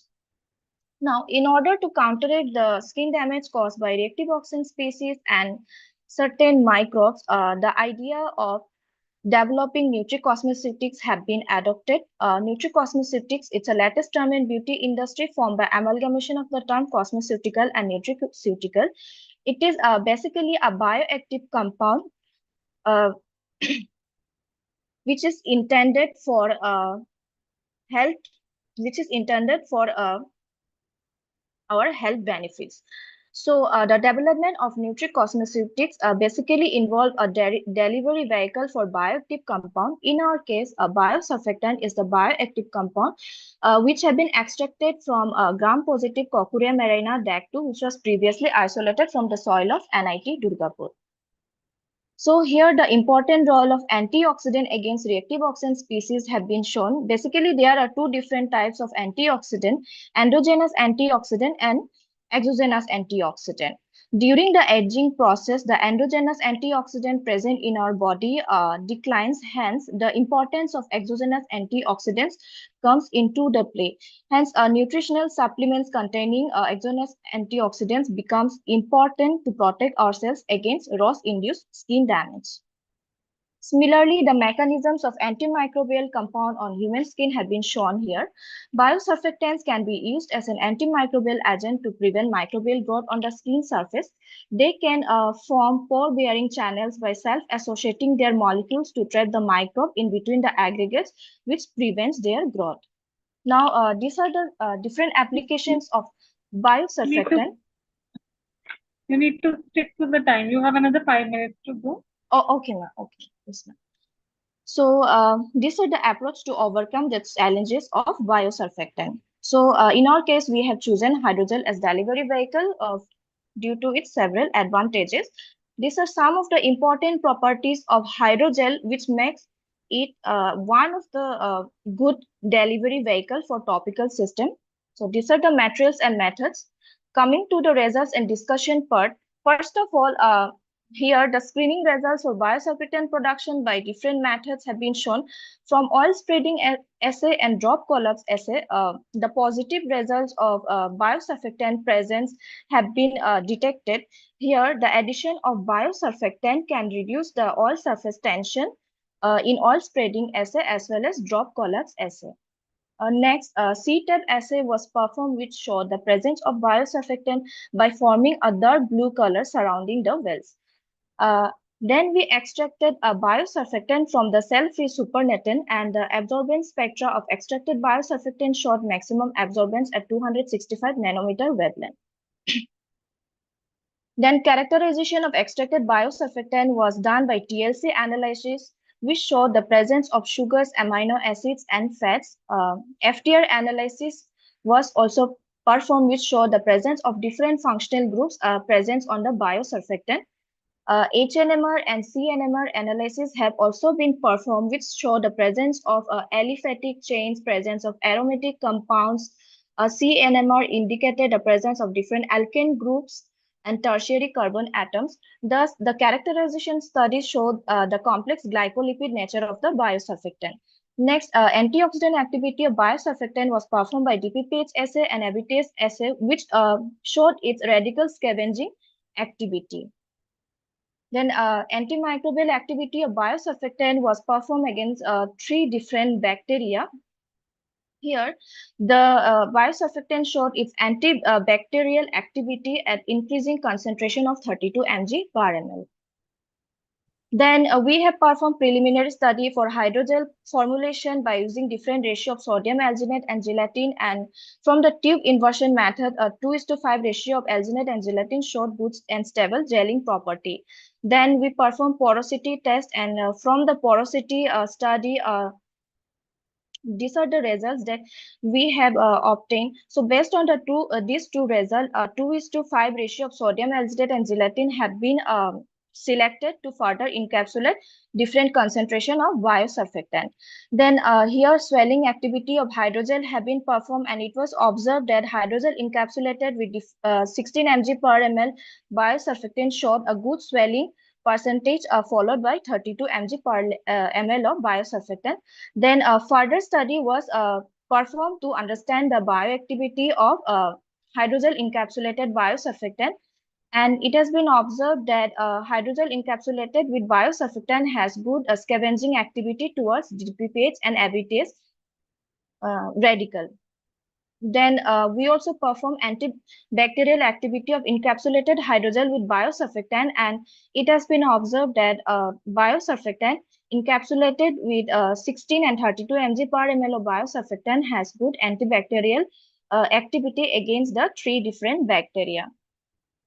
Now, based on the work, I'd like to conclude that the present work confirmed the biosurfactant production by Kokure Marina DEC2 presence of different compounds was confirmed by the TLC analysis and different characterization methods. Radical scavenging activity of biosurfactant showed its potential application as antioxidant agent.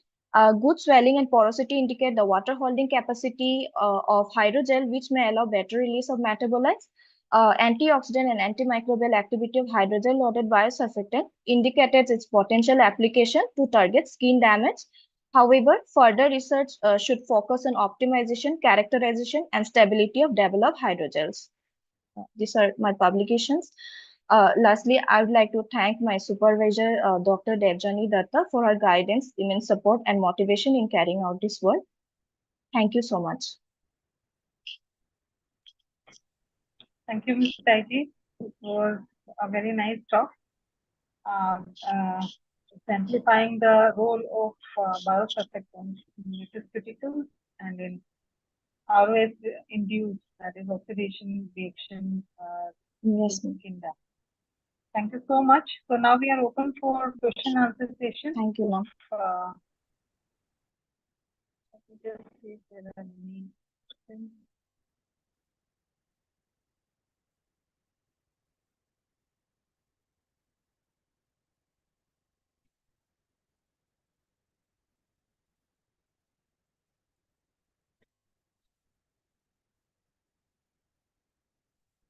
I cannot see any questions in the chat box.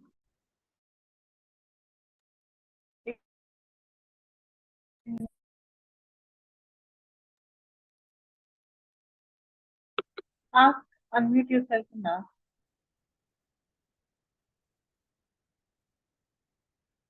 Okay, I think if there is no question, then we can even close it. Yeah. Or anybody from this audience wanted to ask any questions to anyone, they can please go ahead.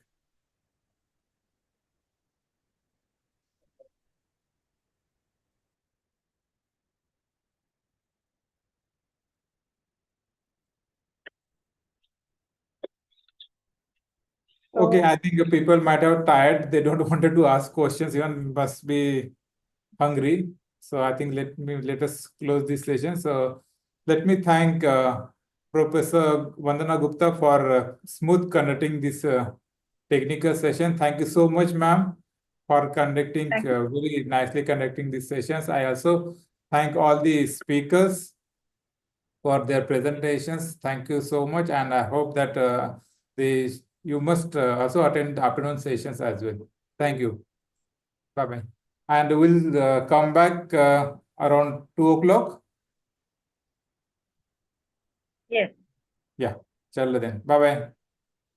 Bye. Thank you. Thank you, ma'am.